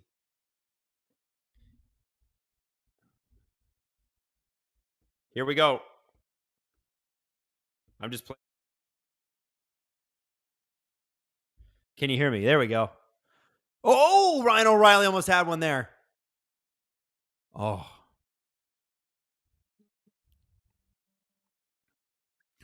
SDB cross country tour. Each of the boys gets a tour bus, and so does Justin's because he's very important. We drive across the country and podcast and party and maybe go to a few games. I would like that. I would be entirely down with that. I'm not sure how our families would be with young children at home, but like pays attention to that anyway. I look at my wife and be like, "You get out of it. You're good. You're good. Let you listen. How about you just let me go party and bring home the bacon, and you do all the hard stuff at home, please." I actually would love to do a tour, and we've been talking about it for years. The problem was in the past, nobody really knew who we were, right? So it was sort of, and that is, my goodness, sometimes that's still the case, but it's not because there aren't a lot of people who do. It's just like, people who book venues and stuff like that might not know. It's expensive to do. But yeah, I would really love to do a tour across the country. We're long overdue for that. Here we go. Pettersson! Saros tried to drop it. Hey, that's not bad for a shorthanded break. Should he have passed it, though? I know he's got a great shot. Should he have passed it? Was it good to just get the offensive zone? Andrew Bouchane, are you a beer drinker guy? Absolutely. I love beer. But after a while, I switched to vodka sodas. I'm a vodka soda boy. So I'm like, I leave the night with like a beer, and then I make sure it's a good crispy beer. Like, especially on a hot day, nice beer, enjoy, keep it cold, and then I go vodka sodas because A, they stay colder longer, and B, they don't they're not going to give you the heaviness. So I'm a big vodka soda boy. Do you like hoppy and dark beers, Andrew? I like Guinness. Guinness is one of my favorite beers. Love a Guinness, and I actually don't think if a Guinness is poured properly, it's not heavy. And obviously, love all the regulars. I love an Alexander Keith's. I love a Corona. I'm very mainstream beer guy. I'm not going to be at your beer garden enjoying extremely hoppy beers with crappy aftertaste. I did that for the entirety of my 20s when craft brewing was like exploding, and I had to pretend to like a lot of beers that I didn't. They just upset my stomach, honestly. Like a good Radler. Oh, like a blonde. Ooh, Amsterdam Blonde. Good beer.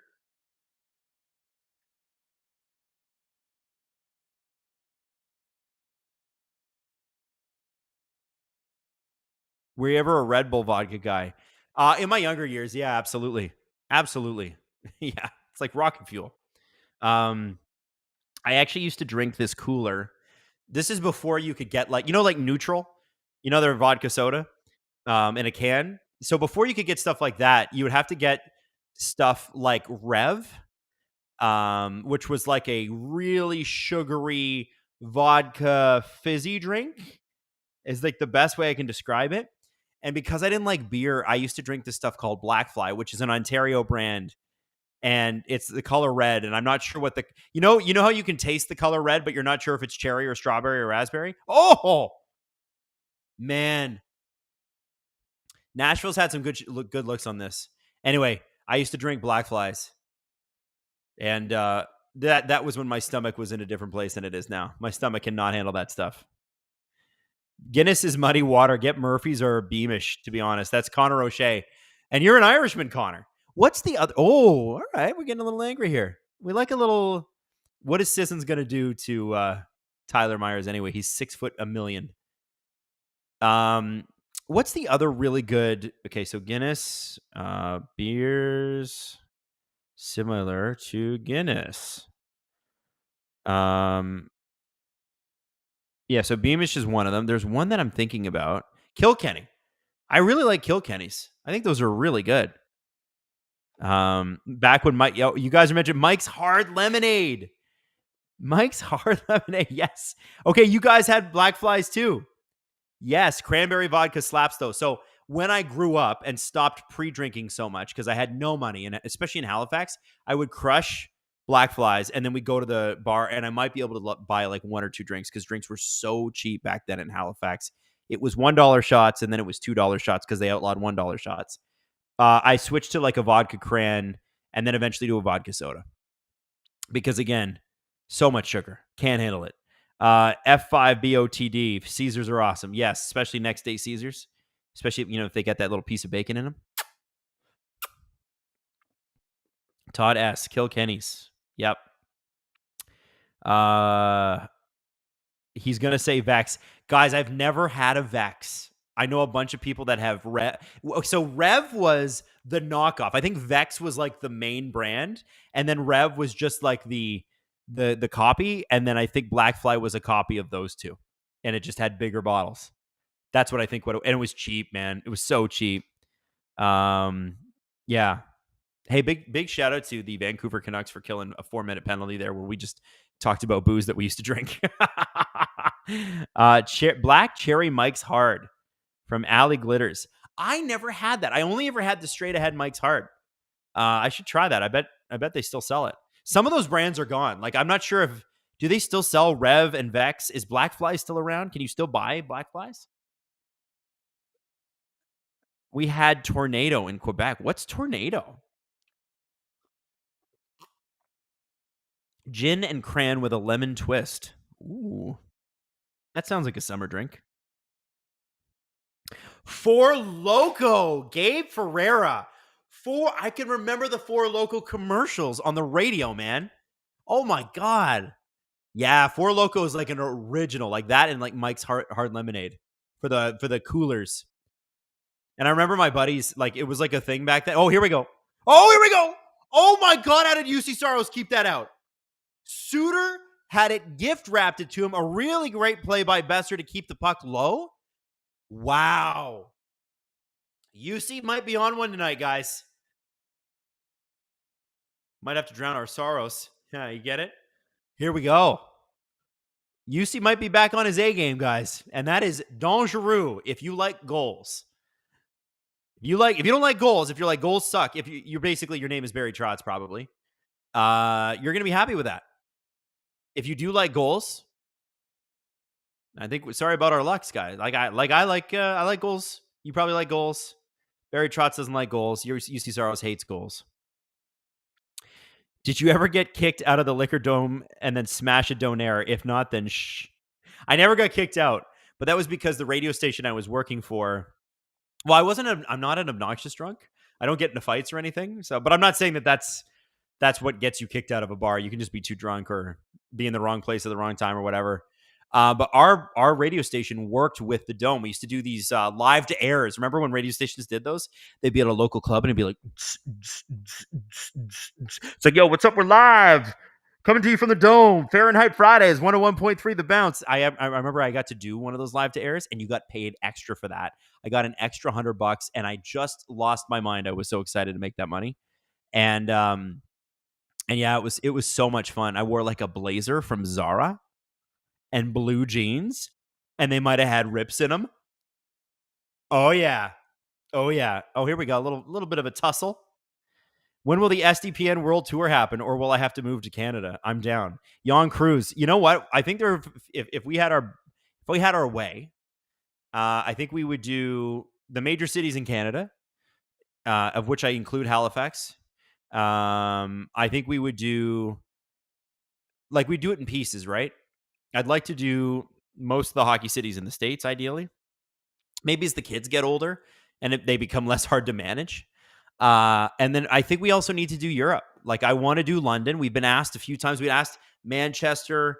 I think Helsinki would be amazing. I think Switzerland would be amazing. I think Germany would be amazing.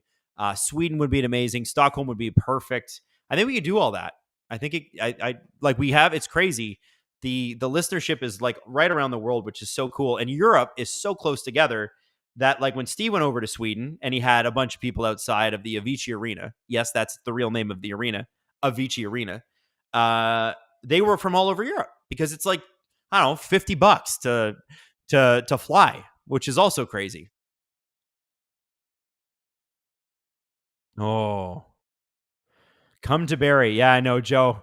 We do need to do that. Would you do Scotland? Absolutely, we would do Scotland.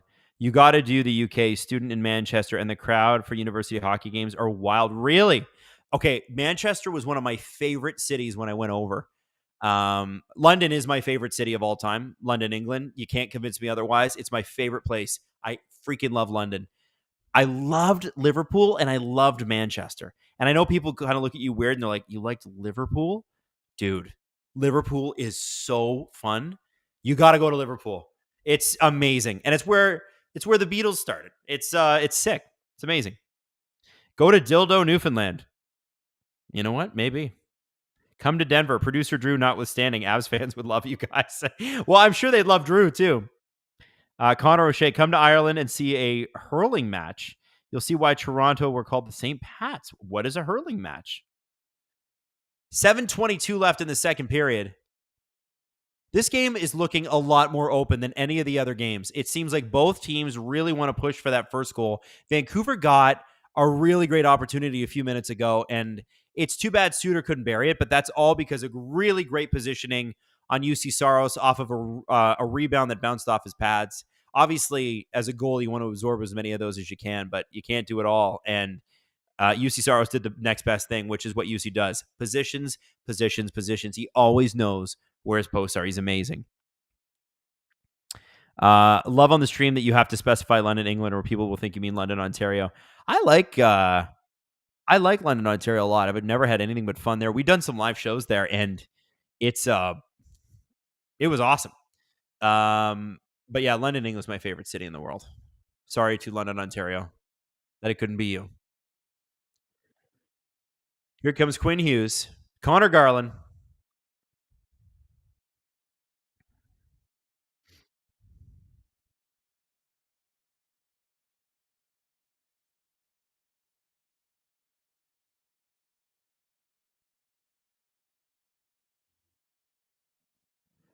Man, Garland's just all by himself in there with two Preds, and he's keeping the puck. 4-on-4, 41 seconds to go. Garland's the perfect 4-on-4 guy. Just never stops his feet, ever. Nyquist around.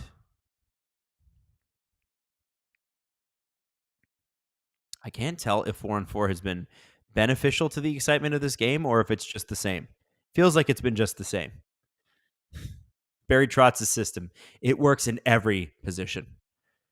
Oh, is it 4-on-3? Don't worry, it'll be boring. 4-on-4? No, still boring.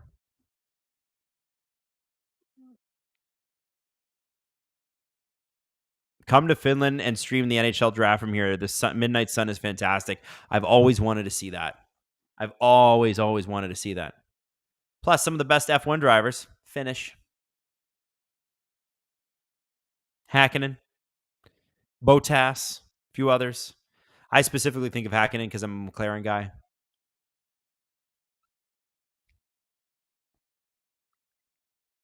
Justin on the chat. The Clash is the only band that matters.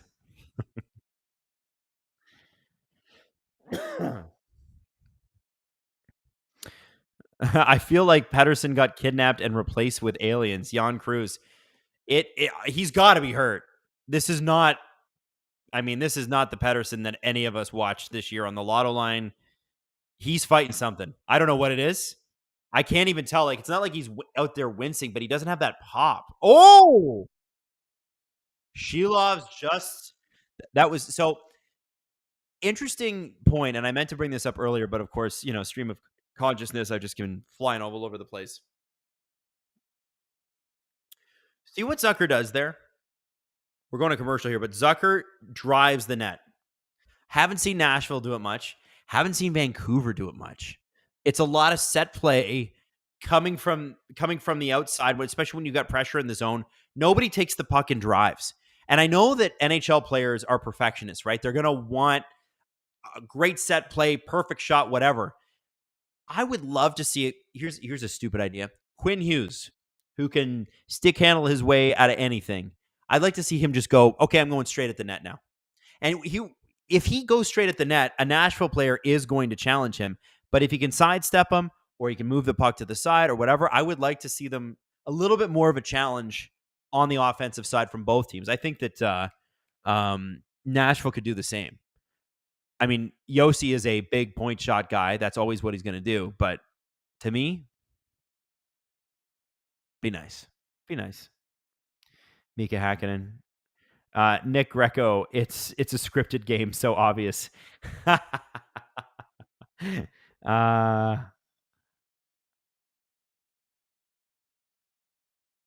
It's 3:36 a.m. I need a coffee. Where are you listening from again, Frank? Oilers Canucks will be at least way more entertaining than this. ADM, yo, that's true if the Canucks can get there. They have to get there.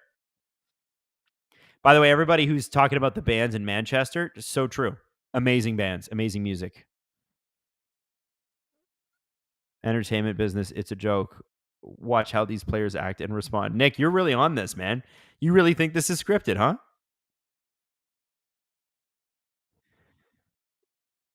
How about to only give the Preds offsetting penalties? Yeah, I know they've been doing the Predators got a nice little 4-minute thing that Vancouver did a good job with.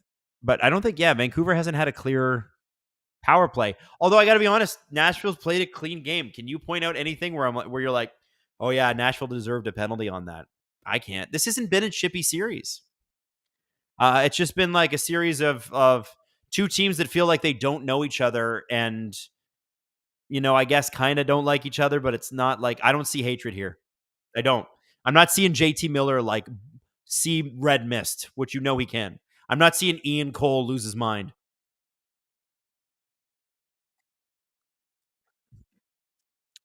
Yeah, I mean, Nashville plays a tough defensive game, but they're clean about it. Nathan Shea, if man gets eliminated, what do you watch? For me, it's going to be probably the Oilers series, whoever they play, because I'm going to go Canadian wherever I can. I'm hoping Vancouver gets through so that we can see it. But it means, too, that if I get to watch, if Vancouver were to go down and Nashville goes up, I know the Nashville team and how they play. And it'll be a really interesting comparison to see how they play against Edmonton. I'm curious about it. Where's the love for Rear Balls Creek, Nova Scotia? You know what, Greg McKillop? I did not know that Rear Balls Creek existed, but big shout out. Oh, I hear it's so much better than Front Balls Creek. Those guys are bums. They got turnip juice. Most underrated player, Cassie, you don't need to know. Most underrated player of each position, like in the NHL? Underrated. Ooh. Boy, that's a tough one to answer mid-period, but I'll do my best here. I'll do my best. Who is an underrated center? It's difficult because we have to follow the whole NHL so closely now that nobody feels underrated. Like everybody always says Barkov as like a center who's underrated. I don't think he's underrated anymore. I think we know exactly what Sasha Barkov is, and he's pretty damn great, especially now that Florida's great.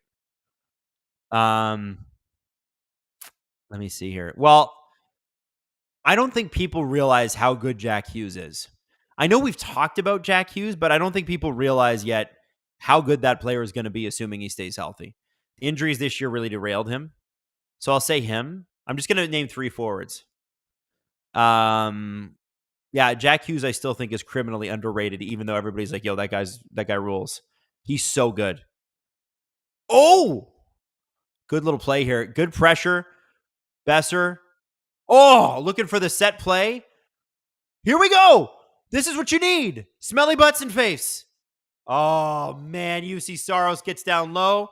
You got Di Giuseppe out there with the top line again. Good for him. He's had a good series. And these guys are actually pushing each other around. Guys, we have over 30 shots in this game.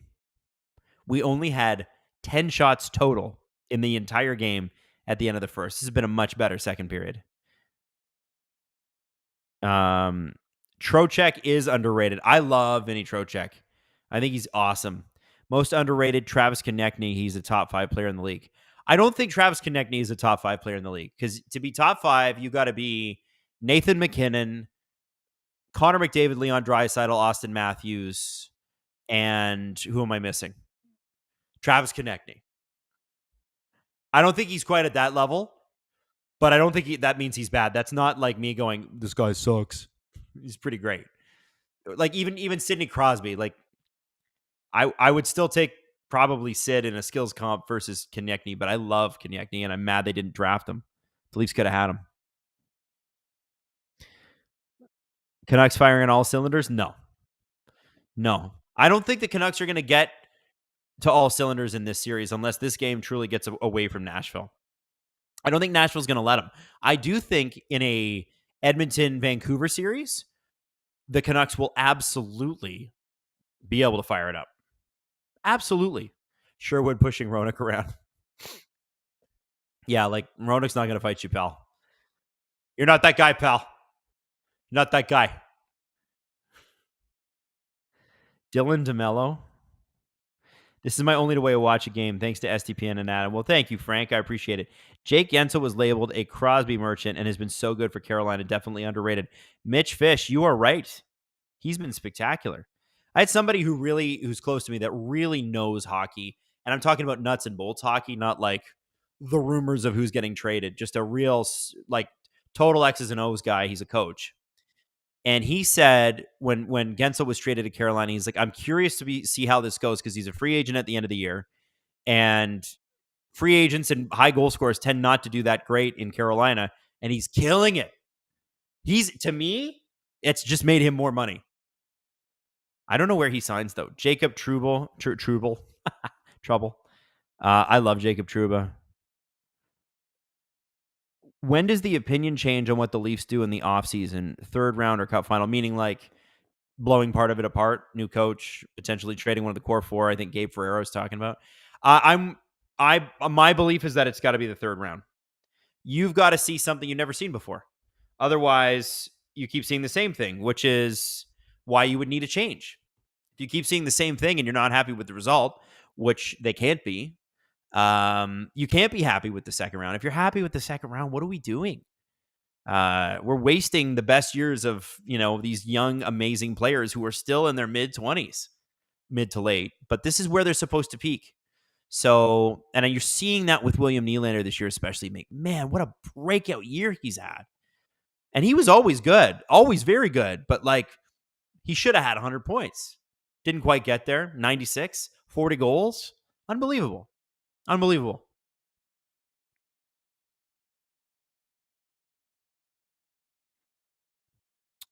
As a Leafs fan, I would trade Matthews, Willie, and a first for Konechny and Morgan Frost. Jay Money, you're not a Leafs fan. You're a Flyers fan. Nice try. These watch-alongs are some of the best STBN content. Thank you, Michael Johnston. I appreciate you saying that. Taylor Joyner, Erica Branson, most underrated. Yes, if you're Jarmo Kekalainen and Jim Benning, Erica Branson, ask the Canucks fans in the chat how they feel about Erica Branson. It's not that Erica Branson is bad. He's actually a useful piece in the playoffs. It's that general managers continually pay him way too much money for a limited skill set. And then they have to not have as good a defensive blue line as they probably should have. Good Branson is one of those guys to me. It's like Joel Edmondson, where you're not like, oh my God, I'm it's breathtaking skill. Absolutely not. But he's valuable in the playoffs. Like the way Tyler Myers is, the way Zadorov is. Zadorov's way more valuable. Zadorov's amazing. Big Zadorov guy. 109 left in the second period, by the way. Ooh, I hope they were onside there. Otherwise, it doesn't matter what Vancouver does. It won't count, which I hate about the NHL, by the way. I want to throw that out there. You can play for like a minute and a half in somebody's zone and go, oh, it was offside. Oh, too bad. We didn't blow it dead, though. So you just played for nothing. Torj, Nausgaard. Zuccarello is underrated, I think, as a Norwegian. I think he is, too. I think he's great. But it's Broadway and Artemi Panarin, and those guys are going to suck up most of the oxygen. Oh, here we go. Garland, man. He's on one tonight. Almost set up Joshua again. There's been a few in front of the net. You got to get more Dakota Joshua guys. Like, you got to do what he's doing in front of the net. That line's looked much better. Much, much better. I thought that they didn't do much last game, except for Joshua's penalty. They look much better. Put smelly butts in faces on a t-shirt. Graphic is Besser's butt in Saros' face. I don't know how well that would sell. I don't know how people feel about that. This game is 0-0 and it's going to OT, right? Ooh. Guys, are we getting OT tonight? Not Zuccarello. Why did I get Zabinajad and Zuccarello mixed up?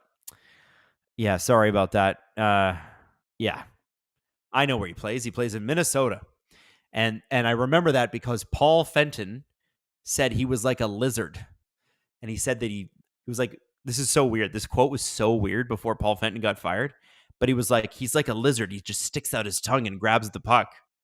And he's like, and I told him that on the phone. One of those classic Michael Russo athletic articles where you're like, I can't believe what I'm reading. NHL people, man, they're weird.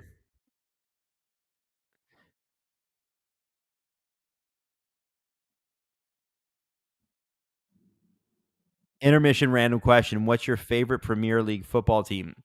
So I've been around on this one. I grew up a bit of an Arsenal guy. Although I have to be honest, like I was always out playing hockey on Saturday morning, so I couldn't watch a lot of EPL.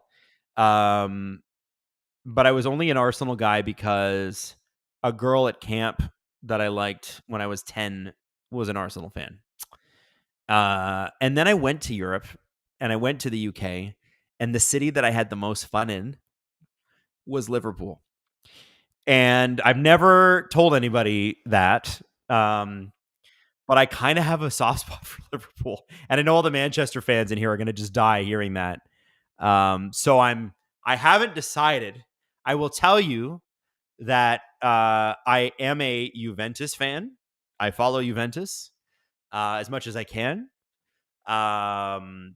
But yeah, I don't know. Is that bad? Is Liverpool bad? I've heard Liverpool fans can be annoying. I don't know. I like them. Cassie, you don't need to know. In regards to Gensel, he has similar numbers to William Nylander in less games and is a big playoff performer. Bet he gets similar money too. Yeah, I think he deserves it. How old is Jake Gensel?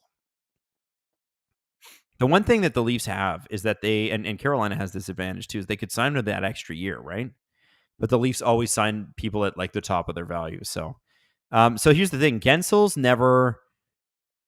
Okay, I'll be honest with you. Gensel's numbers are not that similar to Nylander. He got up to 84 points a couple years ago, but Nylander is more like in the 90 points. And that extra little bit does put you in a different sort of plane. Although I can see Gensel's going to get like 9 mil, no question, right? How do you do in the playoffs? Let's have a look at this. Yeah, he's doing... So he had 4 points in the first round, 10 last year in 2 rounds with Pittsburgh. Oh, no, that wasn't last year. That was 2 years ago. Right, because Pittsburgh has not been... They've been not in the playoffs for a while. Yeah, big playoff performer. Those 2 Pens runs, 21 points each time. Damn, good for him. Good for him. Wow. Here we go. As an Arsenal fan, my existence is just constant internal screaming LMAO.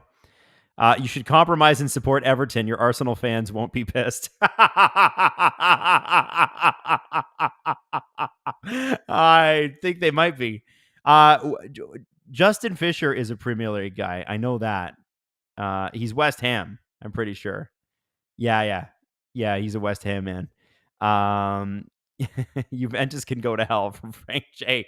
Listen, I became a Juventus fan when Alessandro Del Piero, the most Italian of Italian names, except for Philip Di Giuseppe, when he was playing for them, I had a Juventus jersey, and I loved that jersey. It kind of looks like a referee's... Do they call them ref jerseys? I don't know. What other referees look like? Jakob, Daniel Ricciardo 4th for Sprint Koali. Do you think he can follow through? Yes.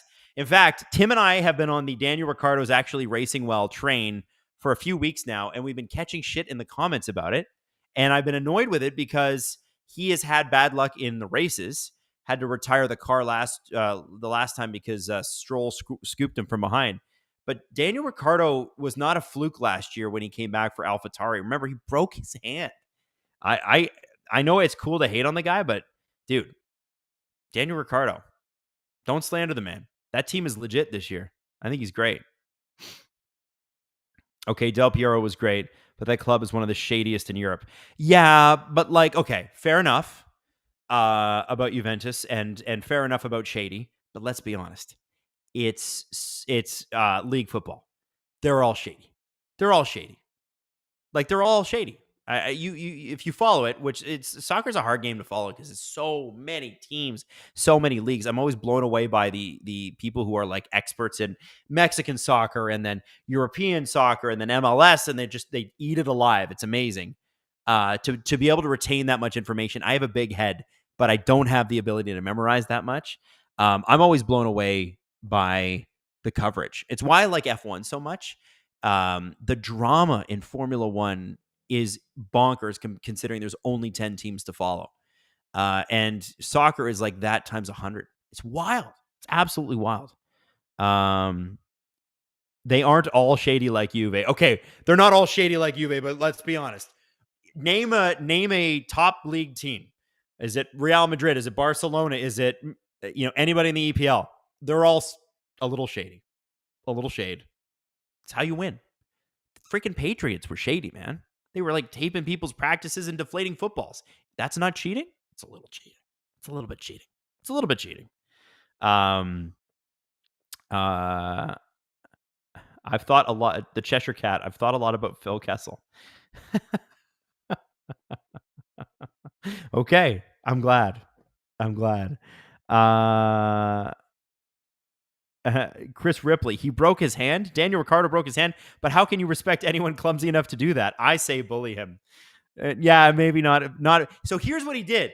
He was driving a car and he was trying to get out of the way of another Australian driver who had just crashed, and he didn't want to smash into him. And then he didn't. When you crash in an F1 car, you have to take your hands off the steering wheel, because if you don't, the steering wheel is going to move in a way that you can't predict. And that's what happened to Daniel Ricciardo when he broke his hand, or he broke his wrist. It was not good. Thoughts on Knobloch not getting nominated for the Jack Adams? I feel like he deserves it more than Bowness, but that could just be me. Nathan Shea. Nathan, you have a good point. I have to say, Winnipeg were really surprisingly good this year. And remember, the Jack Adams Award is rarely for the best coach team. Otherwise, Jim Montgomery would probably win it every year. Or John Cooper would have won it every year for a while. It's the team, traditionally, the way it's voted, that everybody goes, oh, I thought they were bad, but they're good. Must be the coach. Usually it's the goalie. Usually when a team is good out of nowhere, it's the goalie.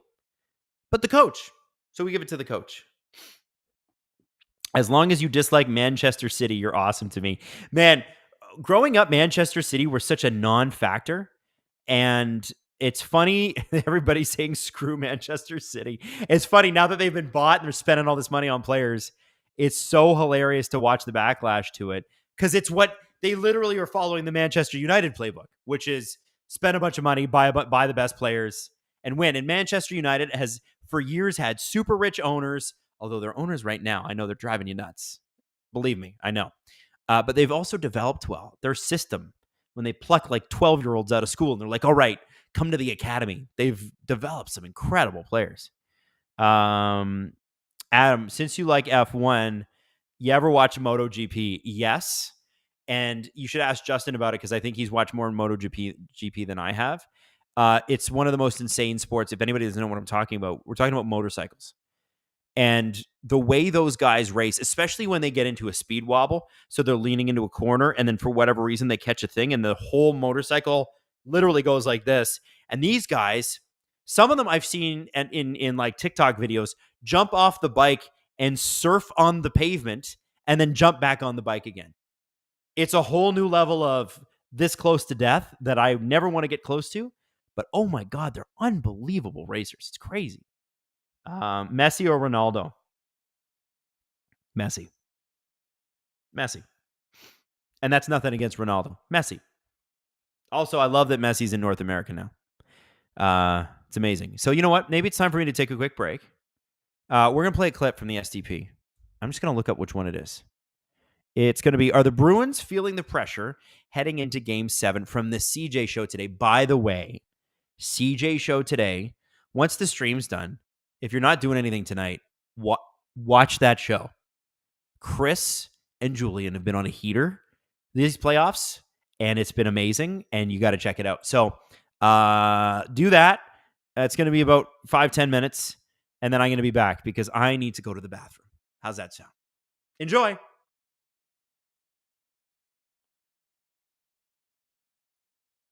That spotlight is also burning on the Boston Bruins, who it feels like they're living in deja vu. They're basically going through what they went through last year against the Florida Panthers in the first round. Can you describe as best as you can what the mood has been like around this team from the media, from the fan standpoint, even from the players and head coach Jim Montgomery? It's been weird is the best way I can put it, Julian. I've covered a lot of the Leafs over the years, right? I live in Toronto. In my old role, I used to kind of be a beat writer, essentially covering that team. So, I'm used to teams kind of having to deal with the idea of demons or things that happened in the past, like getting those kind of questions. I'm not used to seeing it asked of a Leafs opponent, especially when they're up in a series. And, when we were at TD for Game 5, I noticed that, they lose a 2-1 game in overtime. Granted, the Bruins stunk the first period. They were brutal. In that game. And so, it's an elimination game without the opponent missing their top center. And you come out and have 2 shots in the entire first period against a rookie goaltender or an inexperienced goaltender. I can understand in a sense why the heat got turned up on them, but it was almost like everybody was saying, here we go again. And it's like, they only lost the 1 game. It's like, they still have 2 more potential closeout opportunities. They're definitely dealing with the weight of last season. It's hard to measure to the degree that the players feel it. I mean, certainly they don't appreciate the questions. You can sense that they're giving different answers. Brad Marchand at one point in the series was saying, we're in the moment. We're not even thinking about that. And then Jim Montgomery before Game 6 was like, oh yeah, we talked about it yesterday. We've moved past that. We've grown through it. It just feels that they're not quite sure how to manage that. And, quite frankly, Jim Montgomery might be coaching for his job in Game 7. I don't think that's, it's crazy to say because he's only his second season in Boston, and the first one they set a NHL record for regular season performance. But, they could be the first team ever in any of the North American professional sports to blow 3-1 leads in consecutive springs. And, certainly Montgomery's faced at some pointed questions from the Bruins media about, decision to switch up a Game 5 lineup after, 2 pretty dominant performances and 2 wins in Toronto. I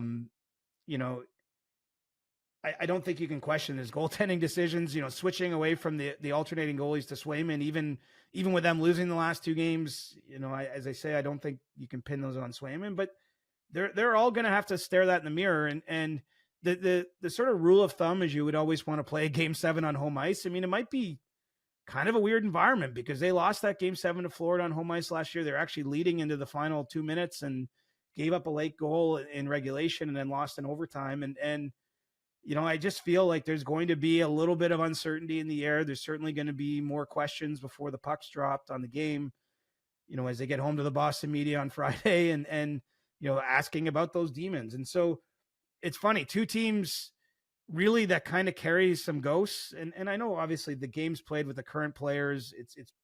But there is, sometimes that external conversation finds its way in the walls a little bit, right? It might actually plant a seed of doubt. And the Leafs, I will say, have seized on this right from the moment they went down 3-1. I mean, they put out a video, where they award their player of the game. And Ryan Reeves said it in the dressing room in Game 5, is like, we planted the seed. Let's go home and water it. Something to that effect. Now I'm sure Toronto feels, they're going into Game 7 with momentum. Momentum doesn't always carry from game to game, but I think it's 2 vastly different feelings for the teams entering that game. And Boston laid another stinker in the first period of Game 6. And so if they only play part of the game, or if the Leafs are able to sort of seize in the early stages of Game 7, the momentum that I think of that's usually worked in the Bruins' favor at the Game 7s I've been to could turn against them. And so it's, this is compelling. One way or another, either the Leafs are going to have a 4th season in the last 12 years end on Game 7 in Boston, or the Bruins are going to become the first team ever to blow back-to-back 3-1 series leads. We're guaranteed to see something you don't see a lot of, or doesn't happen. It's not what you expect to happen. And it's going to be a memorable game. That's the thing about Game 7s. You usually remember them because even if you have a long career, you only get to so many. It's just a real special vibe. And I'm kind of stunned that I'm packing today because I'll tell you, I was thinking when I went down for Game 5, it felt like the air was out of the balloon for the Leafs, and so just goes to show nothing's over till it's over, and maybe there's a lesson there even for a veteran sports writer about how to approach covering these things. Last Leafs Bruins question before we get to some other news and notes around the league. Are you ready to eat your words if the Leafs win Game 7? I mean, I'm going to have to eat some of that too, but are you ready for the phone to blow up if the Leafs win Game 7? Absolutely. I think you walk through the front door, as I say, you own your stuff, and I counted them out essentially. I mean, I did put a caveat in the story. I said, unless there's an unlikely or unexpected comeback in the offing here, I mean, this is kind of the end of the Leafs as we know them. I actually stand by that thinking. It didn't feel like they had a comeback in them. It didn't look like the circumstances were in their favor. And I do think if they had a lost Game 5 on Tuesday, it would be a pretty monumental moment for the organization of soul searching, and there would certainly be fallout. I don't know how much that changes if they lose a Game 7 now. I mean, certainly they've shown a lot of fight to push it to this point and to win the games without Matthews, to kind of win the games in the manner they have. I mean, those are two grinding playoff wins. I mean, I saw a few people commenting, like, if you don't have a horse in this fight, this is tough hockey to watch. I mean, because the teams really, they're not trading chances. You're seeing players eat pucks. It's a battle out there. It's a slog. It's what I think of when I think.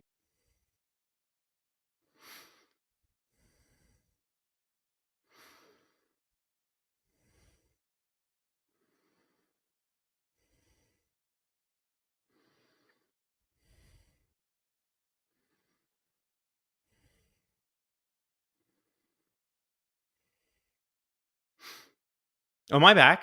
Am I here? Hi. I was reading my Twitter replies for a tweet about Carey Fraser. Not Carey Fraser. My God. Wes McCauley not going to be reffing the Leafs game tomorrow, which Leaf fans are just thrilled about. Just thrilled about. I was reading some of the comments in the chat section.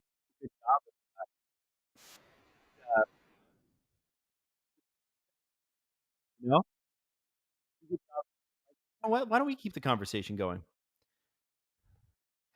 Travis M, is this the most boring series? Yeah. Oh, yeah. Oh, yeah. Like, look at John Shorthouse and Dave Tomlinson, who are doing this. They got to be dying. You got to tap dance your balls off. Sorry for saying that, but you do when you're talking through a game like this. Because it's like, it's a neutral zone takeaway, and here's a neutral zone takeaway. And wow, damn, watch him drive wide. Well, look who won the faceoffs. Look at the highlights they're doing right now. It's like, JT Miller winning faceoffs. Maybe one, maybe two scoring chances. He's been amazing. Like, it is tough, man. It's tough. So Jacoby Jones, Wes McCauley is not doing Game 7 for the Leafs Bruins, which is great. We like that. We like that a lot. Can you hear me now? Is that better? People do need goals. I don't know if you know this, but people like goals. They like them a lot. I'm just fixing my microphone. There we go. There's like 16 hits each. It's not playoff hockey. I know, man. It's kind of ridiculous.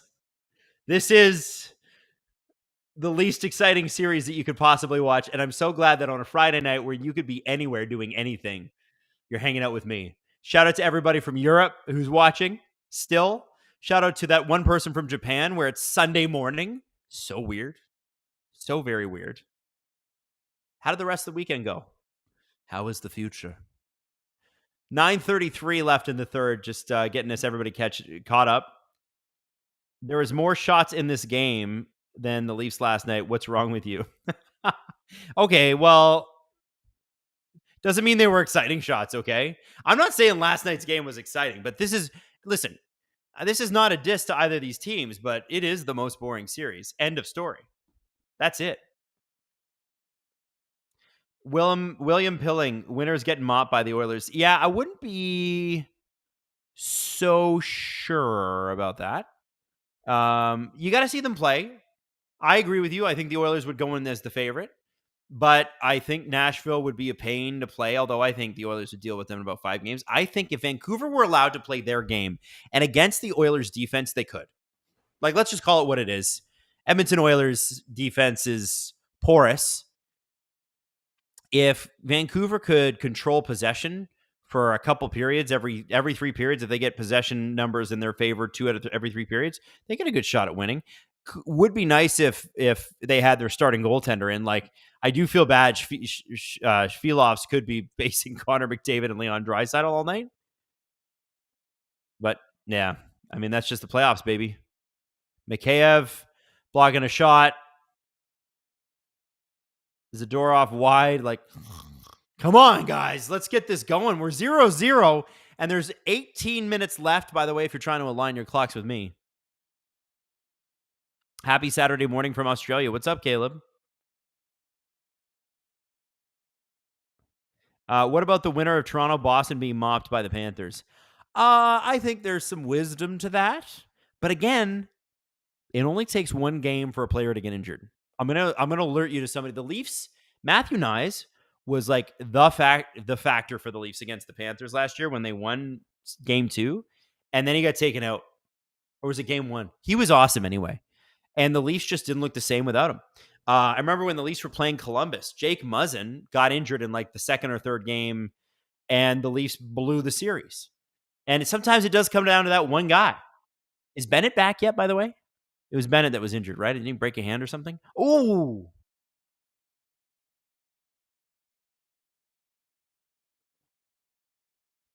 Preds are pressuring here. Line 2 is out there. Evangelista, Novak. Oh, they turn it over. Oh. So Matthew Jackson is saying Boston wins tomorrow, then gets swept by Florida. Matthew, no. No. If anyone's getting swept by Florida, it's the Leafs.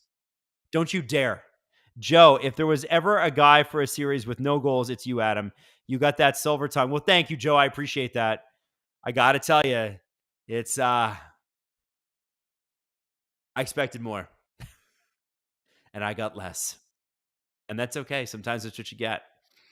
I blame Barry Trotz. Although I do have to say, here we go. Besser, Zadorov. I got to give him credit. They took a roster of, like what I said, guys that were not wanted elsewhere, and they're pretty effective. Very simple. Straight line hockey. Miller in the corner. Besser with a... Oh, Suter almost had another one. Man, Suter has missed like 2 or 3 really good opportunities. Just bad luck. It's a disc on ice with knife shoes. It's that kind of game. Oh. The Edmonton series will make up for the slow fest. Oh. I don't know, guys. Matt Bruder, it's warm up for the insanity of the next series. Oh, it's going to be a crazy series.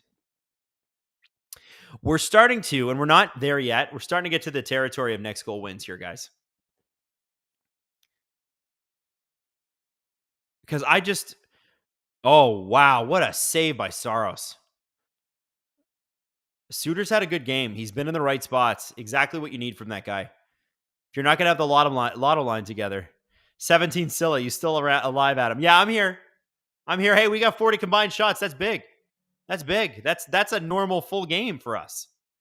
Or 39 combined shots so far. Excuse me. We're not quite at 40. That might take another 10 minutes of hockey. I'm enjoying this, though. Are you guys not having fun? Maybe the game is not the worst, but, you know.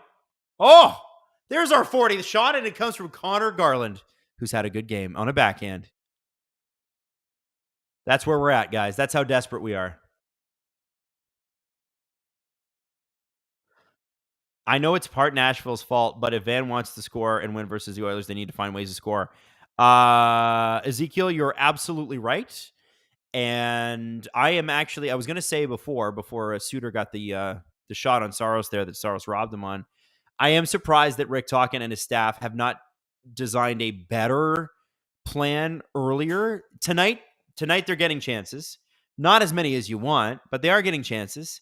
They are getting bodies to the net occasionally, more than before, but they've been a little slow to react, especially after game 3. I thought they would have had it by then.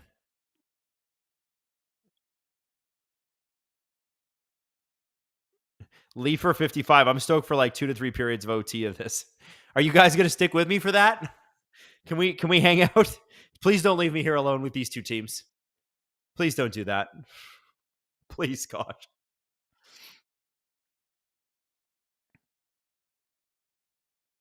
Hey guys, can you do me a favor? Can you give me a like smash? Can we do that? Can we bump the likes up? Somebody just pointed it out in the chat. We're not doing great on the likes. Can you just get a little click for the like here? Not bad with 1,000 people watching. This could be the most boring series of all time. And yet here we are, all of us together. Joe, can you give me the story of Rob Roy? Well, first off, you should watch the movie with Liam Neeson. It's been a long time, so I don't know it that well, but I know Rob Roy basically was one of the many Scottish folks who were drawn into bad loans and unfair practices by the British government of the 1700s. And he had to fight a duel to, I believe, get out of those debts. It's a pretty crazy story. Life was pretty crazy back then. Not going to lie. Oh, who's gifting memberships? Is that Justin Fisher? Thank you, Justin. Just making it rain. What time is it where you're at, Adam? It's 9:13 here. Oh, you mean 14:57 in the game. 14:55, 14:54, 14:53, 14:52. I count multiple seconds, so at least you have time to catch up. 14:49. Anthony Farraco, somebody might actually get to 30 shots. You know, Nashville has in this series a couple of times. I think they had 32 in game 4, where Vancouver had 12. So, yeah, Vancouver could do it. I mean, they won't, but they could. Aaliyah T. Looks like my 4-2 OT was a severe overestimate. Should have known better. Yeah. Graham Strang, when is your history podcast coming? Graham, I am not good enough. History is a finicky thing because you got to be like, I don't know. I love it. I love history. I think historians are such a peculiar breed of human being, and only misery awaits. History people are harder to deal with than like sports people. It's like a religion to them. And it's like, how can you not be objective? And I'm like, nobody's objective. Everybody has a bias. No, we are historians and we are objective. Here we go. Suter with another shot. It was a weak one. It was a backhand, but he's getting the opportunities. MKI Sports gifted 1 membership. Thank you. Appreciate that. Matt Bruder. Dan Carlin is the GOAT. Yeah, Dan Carlin's podcasts are crazy. I just wish he had more of them. I know they're 6 hours long. This guy released an episode at 6 hours long. Damn, it's good though. And you know what Dan gives you? Context, a point of view. It's the only way to learn history. Owen V, boo, give me a history pod or give me death. You might be waiting a while.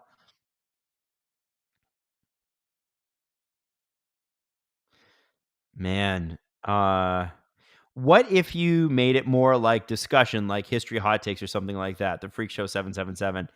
Yeah, we could do that. I'd have to find somebody to talk to as well. Because I don't want to do that alone. I want to do it with somebody. But I have a lot of shows on the go right now. I've got the STP, I've got Nailing the Apex, I've got Agent Provocateur, and I got these streams. And I think I might continue doing these streams.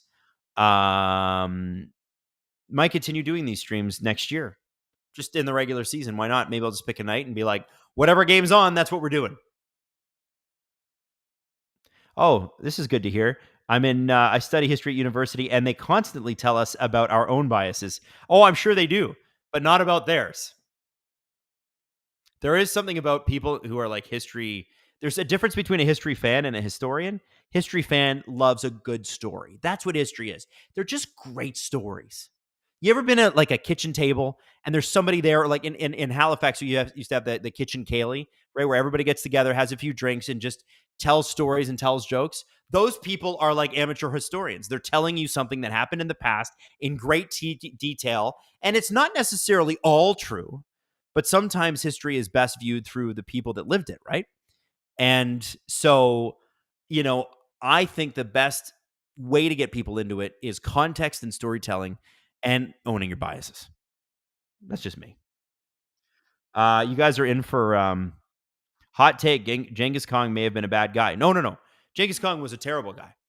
He was a genocidal maniac, but that was his culture. So it's interesting that culturally, Mongolians were brutal to each other. That's where he learned it. But then he figured out, oh, wow, we're better soldiers than everyone else in the world. Why don't we go take their stuff? What do I say? History's complicated. And yet in Mongolia, Genghis Khan is considered like their national hero. History's funny. Genghis was a bad guy, but was Alexander the Great great? Oh, he's a great conqueror. Was he a hero? No. Just depends on to who. I don't think the Persians would think he was a hero. The Persians, who were the first multi-ethnic, tolerant empire in the world. Oh, you have a different religion than us? That's cool. That's cool. You just go practice your religion. We don't care. Just pay us our money. You're set. We'll even protect you. Persians had it down before anybody else did. And it's a shame. It's a shame that nobody talks about it. Seriously. The history of Iran and the history of Persia, fascinating. Adam, you and Jesse should co-stream Rangers versus Devils next year. Honestly, I'd love to do that. Jesse's so much fun to do stuff like that with. I don't know if you guys have seen his 1 since 67 streams. I think he's taking a break tonight, but dude, they're so much fun. Wow, I wish the Romans did that. They did do that. The Romans let you have your own. They let you have your own religion as well. Just pay us our money. That's what it all comes down to. Here we go. Nashville offensive zone faceoff that they lose. Ryan O'Reilly, great in the faceoff dot all series. That would have been a big one. Immediately it was going back to UC. Oh, they keep it alive. We got not UC. I meant Yossi, not UC. Sorry, I'm a little bit delirious. These are, Steve's been exhausted. I'm pooped. Jesse's pooped. The playoffs are busy on the broadcasting side. We're not putting our bodies on the line, but we're not sleeping right either. Romans Yossi. Exactly. SDPN's got the CJ logos in. Is CJ in here? Is CJ hanging out tonight?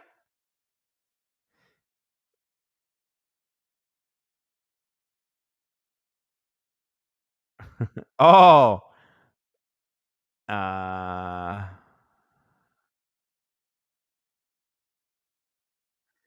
Aiden Clark up late thinking about Persia.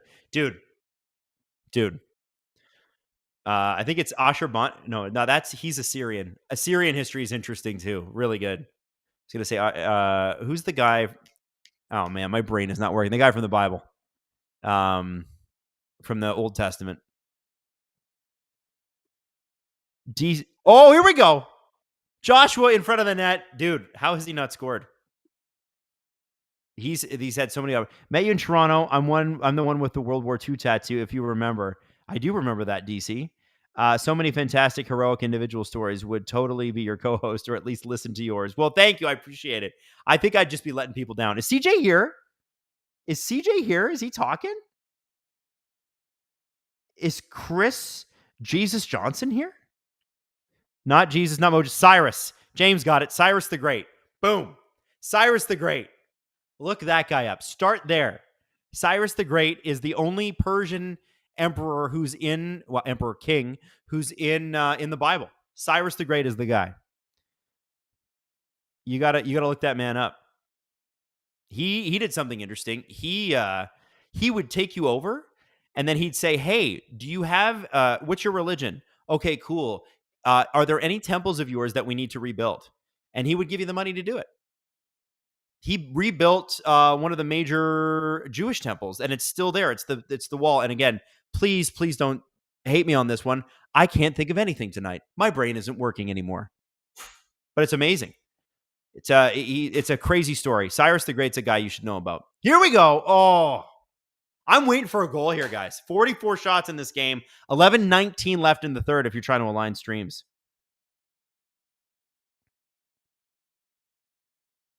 Yeah, it's Cyrus the Great that I'm talking about, Old Testament. It's not because of the Bible, by the way. It's because he's a crazy historical figure, and you kind of wish you knew more about him. Fascinating man. What's your over-under on the number of OTs before a goal? I put money on 3. Do we think this is going late? Are we hanging out a long time, guys? I'm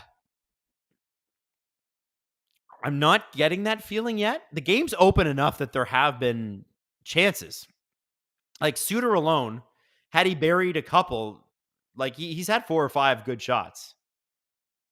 Have you ever read The Tao of Pooh? No, I have not, Joe. I have not. I should check it out. Adam, it's not your brain, it's the game. Listen, Canucks fans, I love that the Canucks are trying to break it open. Preds fans, I can never forgive you for making it this boring. Barry Trotz, forever on my bad list. Here we go. 4th line.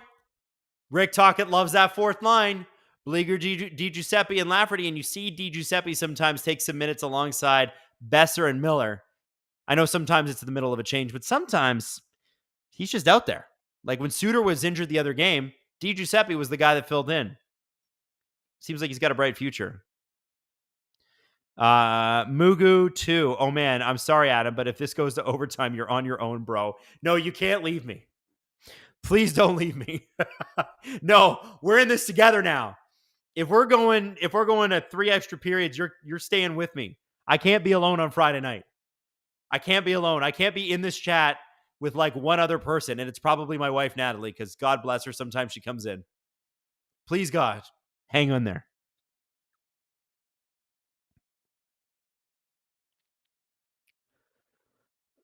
Aronik in. Ooh, little tip.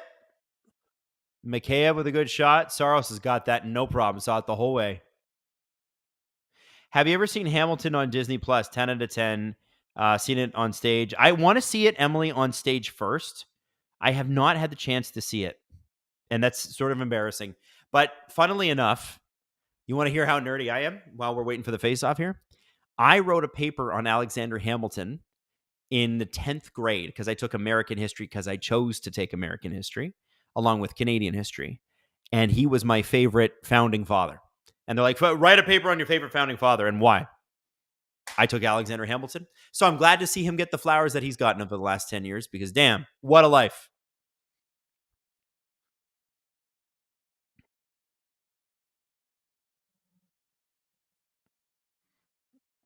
Oh, is Steve in here? Hi, Steve. What are you doing? Big dog. Steve came for the Bible talk. Yeah, there's big dog right there. I would 100% listen to Just a Pod if you did one. Way too much free time if you need a co-host for it. Well, thank you for the offer. Yeah, I think Adam with Steve seconds. I appreciate that, by the way. Canadian bacon. Darth Quater. Adam, with Steve's second book coming out, plug. Would you ever write a book? You've been... Oh, Shelov's great save there. 9:54 left. Oh, it's on top of the net. Fans thinks it's in, but it's not. Oh, boy. Oh, boy. It's going to take one stupid goal. You know that's going to take one stupid goal. If history tells us anything, that's exactly what kind of game this is. Stupid goal. Stupid. Okay, with Steve's second book coming out, would you ever consider writing a book? You've been in so many kinds of media, met notable people. Now you've launched this new indie venture with SDPN. Oh, here we go. Miller, Besser, back of the net. Oh, Saros with another save. Blocker save. He didn't go gunner stall. He wasn't fancy. Oh, boy. Man, that might be the best Vancouver chance of the whole period. They might not get another. That's how good Nashville's been. But this game is opening wide open. We have more than 50 total shots. I think that's for the first time of this entire period.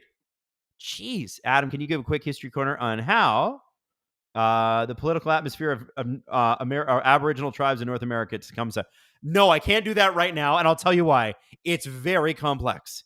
But what you need to know, and I'll do it real quick while we're watching the game, is Tecumseh is one of the greatest leaders in recorded North American history. This is a guy who was able to bring people together. He had that, you meet somebody and they just have that magic. He had that magic, that persuasiveness. If you're a real history fan and you know about Caesar and conquering Gaul, Vercingetorix type thing, where you bring a whole bunch of tribes that have nothing to do with each other together and you create an army and you resist. Tecumseh is a fascinating guy. Luke Simpson, come for the hockey, stay for the history corner. Well, Luke, I appreciate that. Thank you, sir. Here we go. Hughes.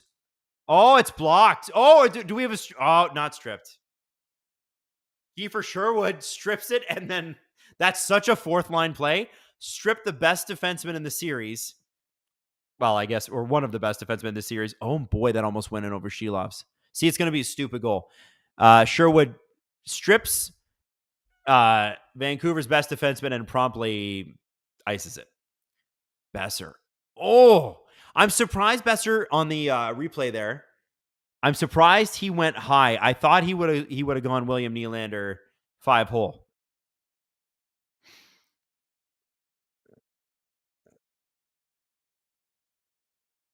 Max Shackrell. Galen Weston is my favorite North American leader. IMO. Stop it. It's all about the sweater vest. Pius Suter would be a 30-goal scorer if he wasn't Pius Suter. You know what he kind of reminds me of? Only in this one way. Zach Hyman's first season in Toronto, when the guy had stone hands. People forget this because he scored 50 goals now. But Zach Hyman used to whiff on play after play after play. Mike Babcock had to fly down to Arizona after that first season and tell him that, no, you want Zach Hyman on your line. Trust us. And Mike was right, but Austin wasn't convinced. And, eventually, obviously, he was. But that first season, it was like, who is this guy? And why are you playing him with me? And obviously, the coaching staff knows better than 18-year-old Austin Matthews in this particular instance. But damn, dude. Suter just... put it in, man. Put it in. Somebody mentioned Kuzmenko in the chat. Can I ask you guys this? Would Kuzmenko and his finishing ability be better for the Canucks right now? Thanks for streaming. Can you put the clock on the screen? Yes, but it's very complicated to do. We're working on some sort of technology that makes it similar. So you'll see it for Steve's Leaf games. But we are Hayden, by the way. Yeah, a little shout out to Hayden, who's done a great job tonight on his very, very first stream. Done an amazing job tonight. So Hayden, we're going to teach Hayden and Maddie how to do it eventually. But we want to get through the stream. We're developing talent, as you would say. We're creating superstars, and we're just nurturing and fostering that talent. And that's what Hayden's doing today. So one thing at a time. I will need to call out that clock more. I got to do that. I'm sorry. Yeah. Scott Weller. Yeah. Kuzmenko, but not over Lindholm. Okay. He would have been a defensive liability. Kuzmenko would have been a healthy scratch. Kuz would have been -10.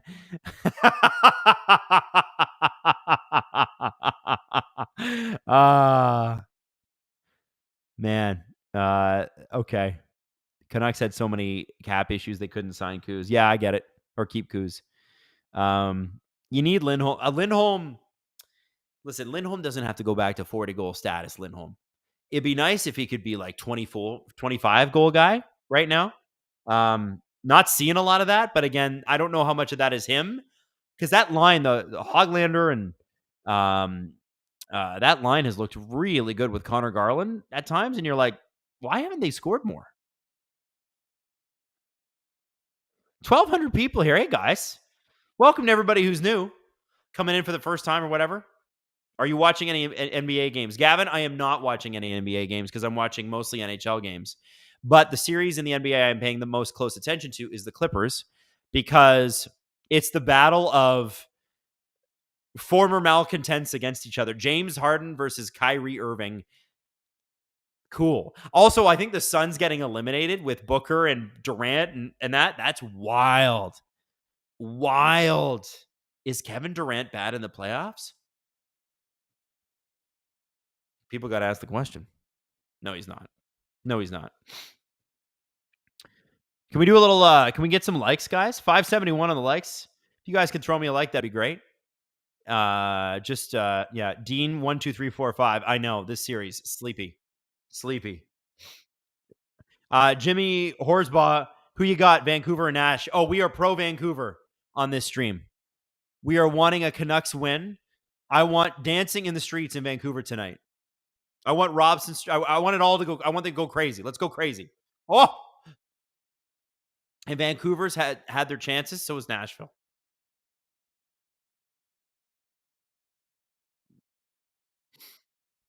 Crazy to see Vancouver pinned in their own zone by the Nashville Predators like this. I haven't liked Tyler Myers' game tonight. I like Susie a lot. Haven't loved Tyler Myers' game tonight. I think he's been a bit sloppy on the breakouts, but that is a bummer shift for your first line. 5 minutes to go, or 5:41 left on the clock, by the way, if you're aligning 5:38, 5:37, 5:36, 5:35, 5:34, if that helps. I would have really wanted them to get that offensive zone thing. And look at that. Connor Garland creates a turnover. Oh, shoot it. Ah, come on, guys. Oh, Garland should have shot there. Just let him have the rebound. Back passing. I'm a Leaf fan. I'm damaged, okay? Enough with the back passing. Shoot it at the net, get it off the pads, or get the offensive zone faceoff. Stop looking for the perfect shot. It's Nashville. You just got to shoot for volume, boys. Man, you can hear it get loud in Bridgestone, eh? The Preds fans are so awesome. They are such a fun group. If you get the chance to go see a game in Nashville, I promise you it will not be money wasted. It's worth it. It's expensive to fly in there, weirdly. I don't know why. But man, it's such a fun time. Such a great town. And really, so is Vancouver. Vancouver's a great place. All right, TV commercial here. Allergic to shooting. What was that? I know. Garland needs to shoot there. Because here's what happens. Joshua and Lindholm are doing the right things there. They are following the puck in.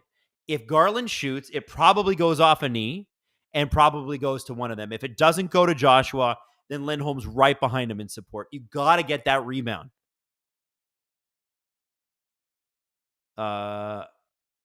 Hayden. Harden has quit on 3 teams. So much talent often wasted. Yeah.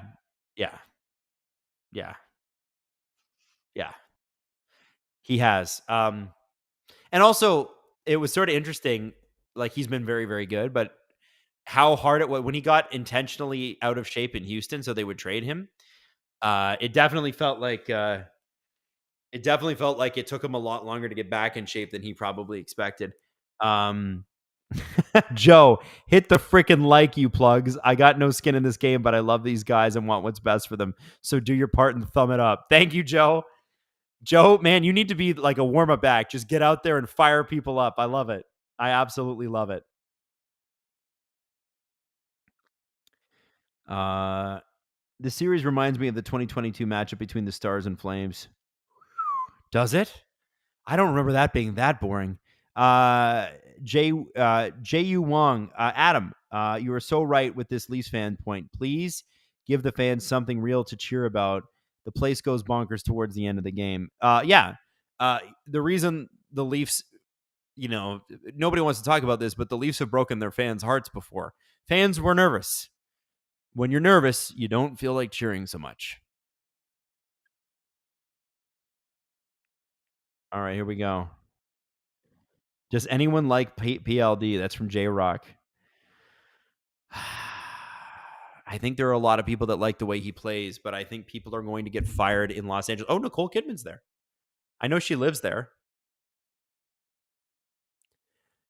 Can I tell you that I interviewed Keith Urban a couple times, and he was so lovely, and they're married, and then I was doing a red carpet where she was the movie star, and Keith Urban saw me in the line, and I was like 16th in line. Like, I was not getting a Nicole Kidman interview, and he tapped her shoulder and brought her over to me because he remembered me.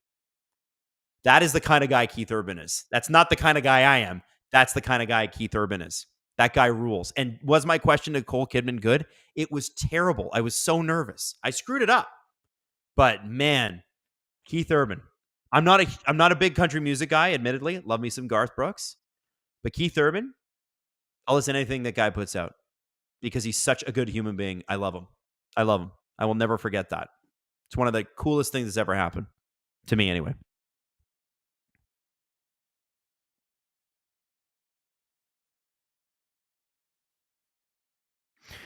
Androids Collective, Leafs should trade Matthews. I'm sure whatever team you cheer for would love that.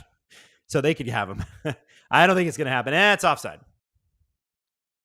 Roenick. Do we have the lotto line out there? We do not, but it's McCabe. Oh, Pettersson almost got the rebound there, but he's tied up. But Villiers tied him up. Good defensive play. Man, Roenick and Quinn Hughes are just something else together. What's the Phil Roenick extension going to look like? They have to keep these guys together. Is it $6 million? Is it $7 million? He's a noted Alan Walsh client, so we're rooting for him. Hughes to Pettersson. Are they going to get the first line out here? Höglander is somehow offside. Okay. Dubois might be the worst contract in the league. He might be. Remember, though, Dubois was really good in the playoffs last year with Winnipeg. If LA trades him or buys him out, I'm sure there'll be plenty of teams that would take a chance on a center. If they could squeeze LA for them to retain a little bit, they probably will. But LA, if you got two options, and we talk about it on today's SDP. You can stick it out with him, or you buy him out before his birthday because it's a 1/3 buyout. Here's the deal, though. The buyout period opens right after the Stanley Cup, and the last Stanley Cup scheduled day, if it goes to Game 7, will be his birthday. So they may not have the option, which is crazy. What a crazy confluence of circumstances, but that's where we're at. I do know that, it's not a surprise to me that Bergevin went to LA and they started making bad moves. I'm not a Bergevin decisions guy. I don't like the decisions he makes. I know he's had some good trades, but Dubois was a guy that he wanted so bad in Montreal. He got him in LA, and what? I don't know. It's completely on Dubois to turn this around.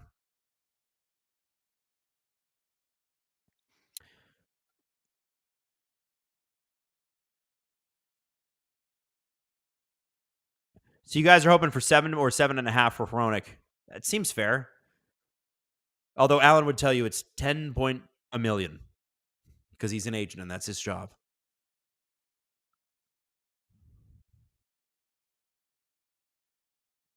So nervous watching this game. Yeah, I know. This is one of those games you're like, again, it's going to be stupid goal time. Oh no, goalies were outstanding all game. How about a stupid goal to wreck it?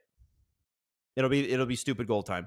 And guys, we're 2 minutes and 37 seconds from OT. You guys been telling me for the whole game that this felt like an OT game. Guess what? We're getting an OT game. I feel it now. I didn't think so. I didn't believe you. I was wrong. We're getting an OT game. I don't even know what clip we're going to play at intermission here. I don't know what we're going to do. Kipper said the extension for Zadorov might be 6.5. That might sound high, but first off, he's been great in this series. Secondly, you got to think about it in terms of percentage against the cap. So if you're signing him to a long-term deal, which he wants, and let's say his first year, 6% of the cap at $87 million is going to be close to 8 or 9% of the cap. By the time that deal's done, that percentage is going to go down a lot. It might be down to 3 or maybe 4%. The cap is going to explode over the next 3 years, guys. It should be close to 95, 96 million in 3 years. It's going to be a lot of fun to watch, and you're going to see some funny deals signed. Short-term deals like what Kulikov did in LA. Kulikov signed that deal. It was 2 years. He could have got 8, no problem, or 7, or whatever it was he wanted. Signs that deal because he knows the cap's going up, and if he has a good season, good couple seasons with a good team, which, LA is, they're still a good team, he's going to make a pile of money. And it looks like he was right.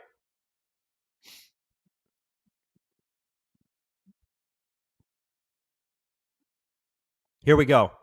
Suter. Can Suter get a goal? Can Suter finally get a goal? Oh, we got a goal! Suter finally got a goal! It's his 5th opportunity of the game, and he puts it away. Ladies and gentlemen, we are 1 minute and 39 seconds from the Vancouver Canucks, meaning the Edmonton Oilers. Look at Rogers Arena right now. It is packed to the rafters with Vancouver fans watching all together. Pius Suter many times could have had the first goal in this game, and he finally gets it with great board work from Pettersson. Give that man his flowers, and a great pass from Besser. Baby. Wow. Beauvillier did not cover him hard enough. Didn't lift the stick. Didn't have his man. And Beauvillier has been great all series about that. That has to sting against his former team. Damn.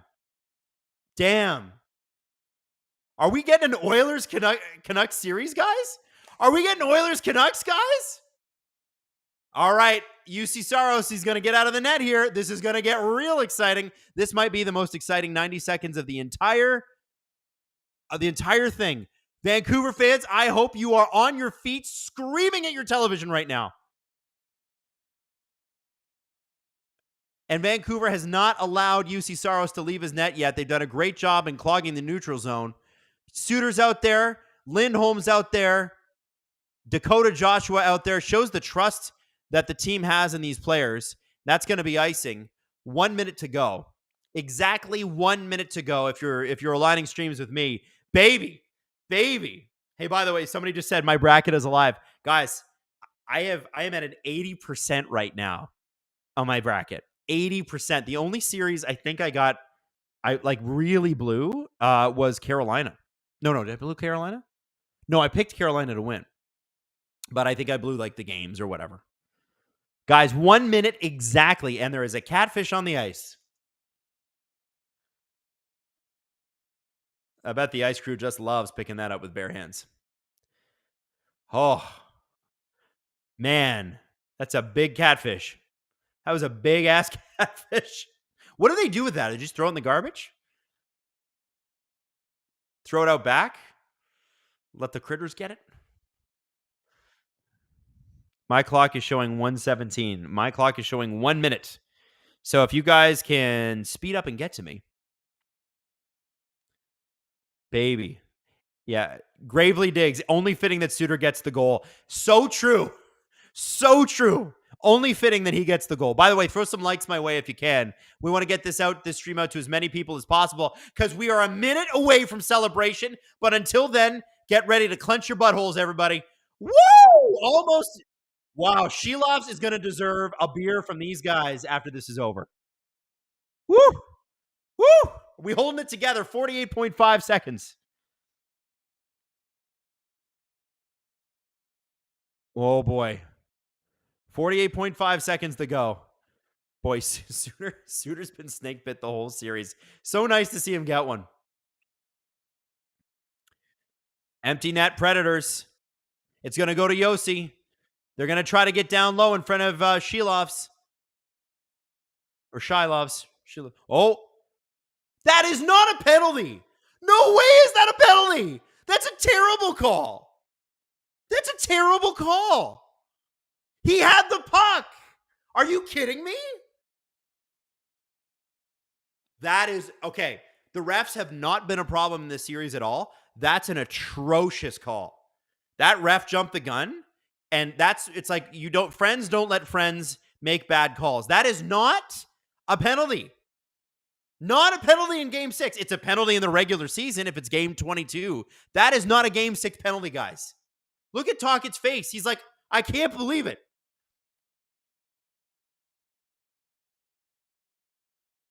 Lindholm didn't deserve that. That's crap. That's a garbage call. But you know what? It's the playoffs. You got to deal with it. Vancouver's got to go deal with this. It's going to be a 6-on-4. That is a soft, weak BS call. And you know what, Preds fans? If I were you, I'd be thrilled about it. I'd be absolutely thrilled. I'd be like, hell yeah. Joe, I am puckered. Get puckered. It's crazy right now. Yeah, damn. Wow. Yeah, I don't blame you. If you're a Canucks fan complaining in the chat, if you're a Preds fan happy about it, I don't blame either of you. That's a crap call. Nobody wants that call with 33.9 seconds left in a 1-goal game, 1-0 with a rookie goalie in net against UC Saros. You got the chance to beat UC Saros with a rookie goaltender in net, getting a shutout to end this game. Come on now. Let's see what happens.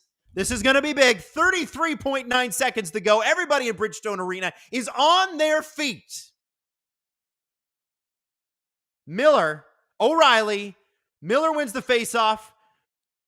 Canucks clear. Oh, it only gets out to the offense. Suter. Nyquist. Yossi. Oh, nice tip there. 21 seconds to go. We are 20 seconds to go. It's all going to go back to Yossi.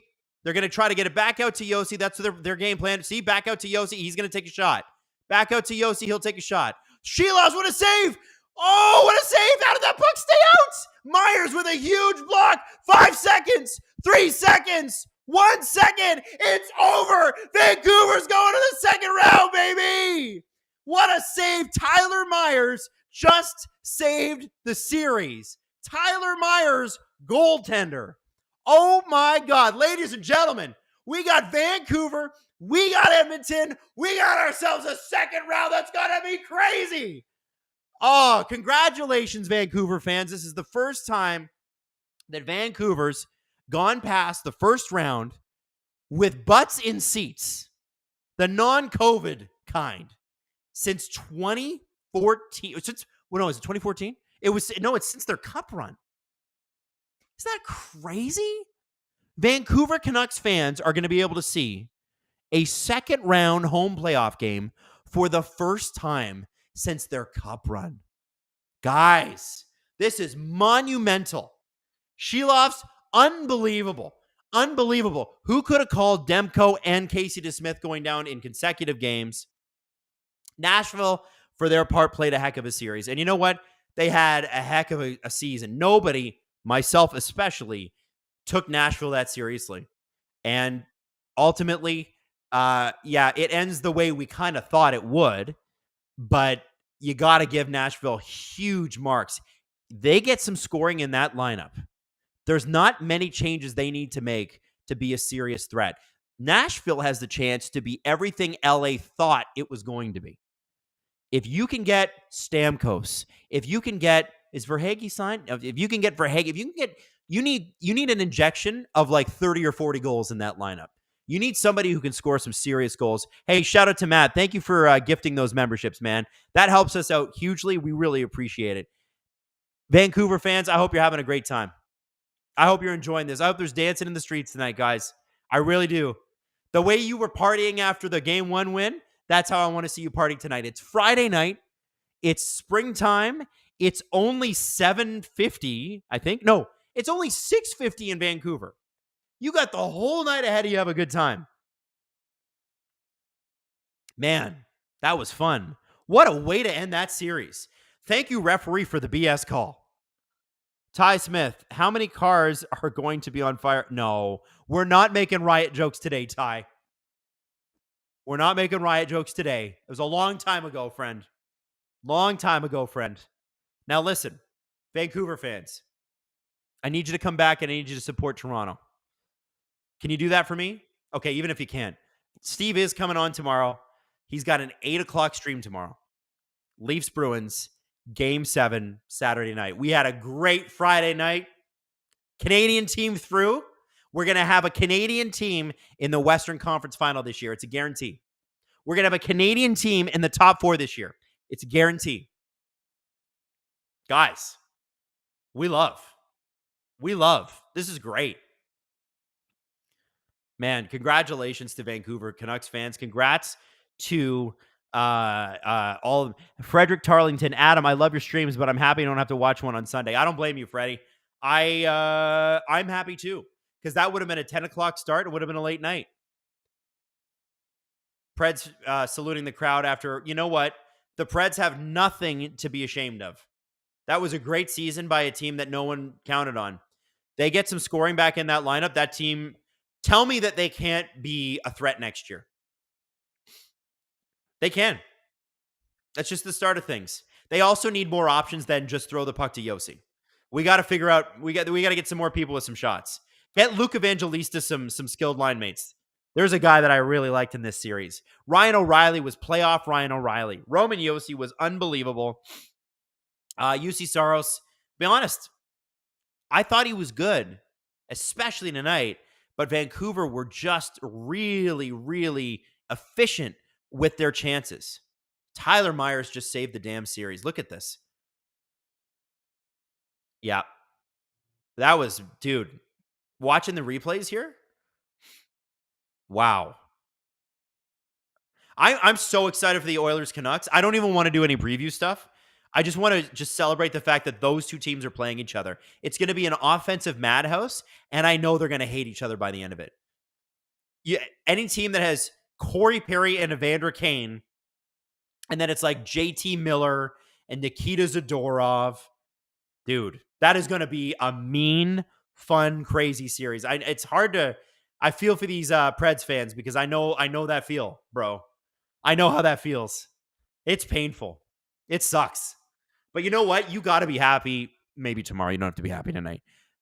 You got to be proud tonight, happy with the season tomorrow, and you know that this Preds team is back and they're for real. I'm blown away by what they did. And I want to know, now all I can think about is these two teams matching up, Vancouver and Edmonton. Like that, how much fun that is going to be. Wow. Orlando Magic forced a Game 7 today. No way. Wow. Oil in 4 if the Canucks don't get to Smith or Demko back. You are erasing Svilovs. I think he's a lot better than you're giving him credit for. That guy is good. That guy was ice in his veins most of this series, coming in cold. Like, okay, let's look him up. Arturs Svilovs. What were his stats in the AHL? Well, I'll tell you. He had a 907 save percentage, which is good by AHL standards. 274 goals against average, 16 and 11 and 6. Like, I'll be honest. Nobody saw the Vancouver Canucks playoff run and him having a 937 save percentage. And I know Nashville are kind of anemic on offense, but still, they had opportunities. That Yossi line, when you got Nyquist and I count the first lines on defense and forward. I wonder, this stream of consciousness stuff, and I'm jumping all over the place here, but I do wonder if they made a mistake in not dressing Tyson Barrie tonight. Not getting that extra little mobility on the back end. Joe, you rocked it, Adam. Looking forward to the next series. Thank you, Joe. Me too. I think this is going to be great. I'm jacked, man. This is going to be a fun time. And we'll kind of get back to you on what's going to be the plan for the next series. But my hope is that I'm doing the Vancouver-Edmonton series, guys. That's what I'd like to do. I think Steve and Jesse won't have a problem with that. And the fun thing when you run your own company is you go, I'd like to do that. And you can. Svilov's giving me Demko bubble flashbacks. Dude, he's been outstanding. He's been great. Had a little bit of luck tonight. Nashville could have had one over his shoulder. Remember the one that landed on the top of the net? But dude, I mean, this is great. Look up Svilov's World Championship last year. Vancouver 100% can beat Edmonton. Yeah, of course they can. Yeah, of course. I think they can. I think Edmonton knows that, though. And I don't think Edmonton's going to take Vancouver lightly. I don't know what their head-to-heads were this season. Oilers, Canucks, head-to-head. Let's see what we got. So, Vancouver... Whoa. Is that right? Oh yeah, because Vancouver. Wow. Okay, so here's what I got. October. Wait, no, is this December? I'm looking at the wrong month here. So you have October 12th. Vancouver beat Edmonton 8-1. I remember that because this is the two disastrous first games for the Edmonton Oilers, who were terrible. And then they beat them a few days later 4-3, right? And then they beat them in November one more time, 6-2. And then they beat them again in April, the day after my birthday, April 13th, 3-1. So Vancouver won the season series. They swept it 4-0. And that's when the Oilers were bad, but also a game when they were good. I don't know. I know the regular season is not the playoffs. We all know. I know. I've heard it. Blah, blah, blah. I've heard it. Listen, the Leafs haven't beat Boston in the regular season in like 2 years. They beat them 3 times in the last week. Playoffs. It's weird. But I got to tell you. That was crazy. That was so much fun. This will be so much fun. And I don't think Vancouver is going to be like, yeah, no, we definitely have the edge in this series. Everyone's going to give the edge to Edmonton, even though Vancouver won the division and won the season series. And I get it because the Oilers have experience here, but one of these two teams is going to the West Final. And for a playoff starved roster like the Canucks, think about this. They had showed so much promise in the bubble and then just were terrible. Went through 3 head coaches until they found the right guy. And they found the right guy, clearly, who has never gone this far in the playoffs. Did Rick Tocchet even make the playoffs as a head coach? I think it was just the Coyotes he coached, right? No. Dude. Wow. I'm Sedin Magic 15 and no Demko in that April game. Oh, right. Yeah, are you doing Canucks Oilers next? Yeah, I think I am. I'm hoping and praying tomorrow that the Leafs get through so we can do Steve on the Florida Leafs series and then me on the Canucks Oilers series. Would love for the Leafs to get through. If we can get 3 Canadian teams into the second round, that's a huge deal. That's huge. Huge for the country. I'll be honest, huge for business for us. It's always bigger when Canadian teams do well. And that's awesome. That's awesome. Vancouver fans, how are we feeling? Tell me.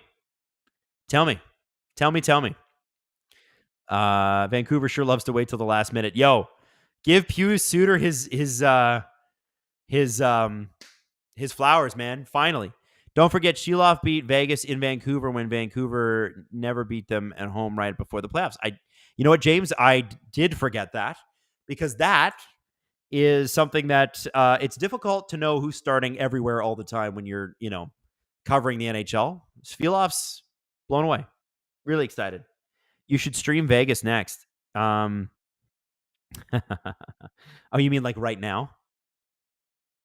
Well, depending upon when the game is on Sunday, if it is, in fact, a 7-game series, maybe I'll jump on for it. I'll see. Damn. Goalie coaching in Vancouver is the best in the league. Yeah, it sure seems that way. Hi, saw you in the penalty box at the St. Patrick's game. Benadryl. Not Benadryl, Benadryl. Yeah, I was there. Jesse invited me. I was his date. We had a little experience. It was fun.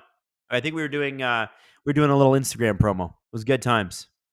I watched Suter in Switzerland. Now he scores the series winner for the Nucks. 17 Silla. That's pretty cool. Blue, white flame. Don't jinx my Knights, Adam. Wait, would I be jinxing the Knights or the Dallas Stars if I was doing a watch along for that series? BJ Bernardo, so scared, couldn't watch the end of that game, but the experts were spot on. 6 games.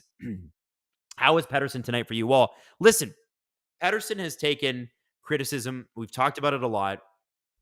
The one thing I'll say is that Suter goal does not happen if it's not for Pettersson. It's his play along the board that rings it around to Besser. Besser with the backhand pass. Boom. Suter in the net. And Suter he's been in that position all series long. He's missed it a bunch of times. But dude, he was in the perfect spot. Artur Silovs is being interviewed right now. 14th rookie to record a shutout in a clinching game in NHL history. Man, he's got to feel good. Taking care of business. Get on the Amazon NHL team. Oh, guys, I would love that so much. I would love that. I'll tell you this: if we could get in touch with people at Amazon, we would. I don't know who even to contact, but I think we'd love to do some sort of intermission play or whatever. But either way, I think I'll be streaming Monday night games next year. I know they'll be on Amazon. I think I'll be doing this. I really enjoyed this with you guys. This is a lot of fun, so I want to do a lot more of this. Yeah. Anyway, cheering against Vegas is the one thing that all hockey fans can get behind. I mean, I still like them, and I like Dallas too. I do. I think they're both great teams. I understand why people don't like Vegas with the whole Mark Stone thing. He did have a ruptured spleen or something like that. Like, he was not feeling good. Are we doing round 2 Canucks games? Yes. Can you and Steve do a stream together tomorrow? We talked about this a little bit earlier. Streams for the Leafs, I leave completely to Steve. I think I would just hold him back. I don't think I could keep up with the guy. He's so amazing on those things. And I think that's the way it should be. That's great. I got my own style. He's got his own style. We did some like intermission back and forth, which was super fun. But yeah, I think Steve's this is Steve in his element. Tomorrow is going to be a cannot miss event for you guys. It's going to be incredible. It's game 7, Saturday night, 8 p.m. We're going to spend all day thinking about it. I'm taking my kid to the zoo tomorrow, but you know where my head's going to be. I am actually taking my kid to the zoo tomorrow. Maybe it'll give me some Steve Dangle good luck. Maybe. Will you cheer for the Canucks or the Oilers in round 2? I will. First off, I do want to say that I have really loved being embraced by Canucks fans. So thank you all for embracing me.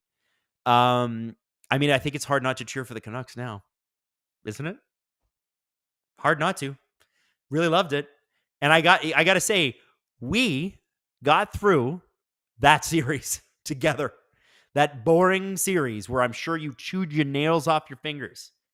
That was crazy. Drew Magnus, I hope the Bruins lose every game. Zach Campbell, Shaka. Oh, Shaka the 5-legged zebra. If you're an SDP VIP, you know what we're talking about. Don't forget to ask about Shaka tomorrow at the zoo. I know. Yeah, so thank you, Canucks fans, for embracing me throughout. I want to do a couple shout outs before we go here because it is 10:04 on a Friday night. And I got to tell you, we don't have a big team here at SDPN. And so our team has to grab and take a lot of extra hours to get things done. So I want to do a big shout out tonight to Hayden, who, as a rookie, got a series clinching game 6. So Hayden, you did a great job. So producer Hayden, please give everybody Hayden a huge shout out, Hayden Matheson. The other one I want to shout out is Justin Fisher, who has been running the chat tonight and been doing a spectacular job. And Justin has been putting in the work, man. It's, these are long days, but short months, if that makes any sense. There's a lot of hours, and then all of a sudden, poof, April's gone, and we're already 3 days into May. And this team is small and doing an amazing job. And I just want to say thank you to them because none of them are sleeping that much. None of us are. But this is what it's got to be. So anyway, thank you. Thank you all for tuning in. Thank you for making this worth it. Thank you to the Preds fans and Canucks fans for embracing me. And we're doing second round. So let's get into it. Okay. I'm going to go home. I'm going to hang out with my wife a little bit. And that's it. I'm going to let Hayden and Justin have their night. Okay. So thank you so much, guys. And love you all. And maybe we'll do a Sunday nighter. Maybe. All right. See you later.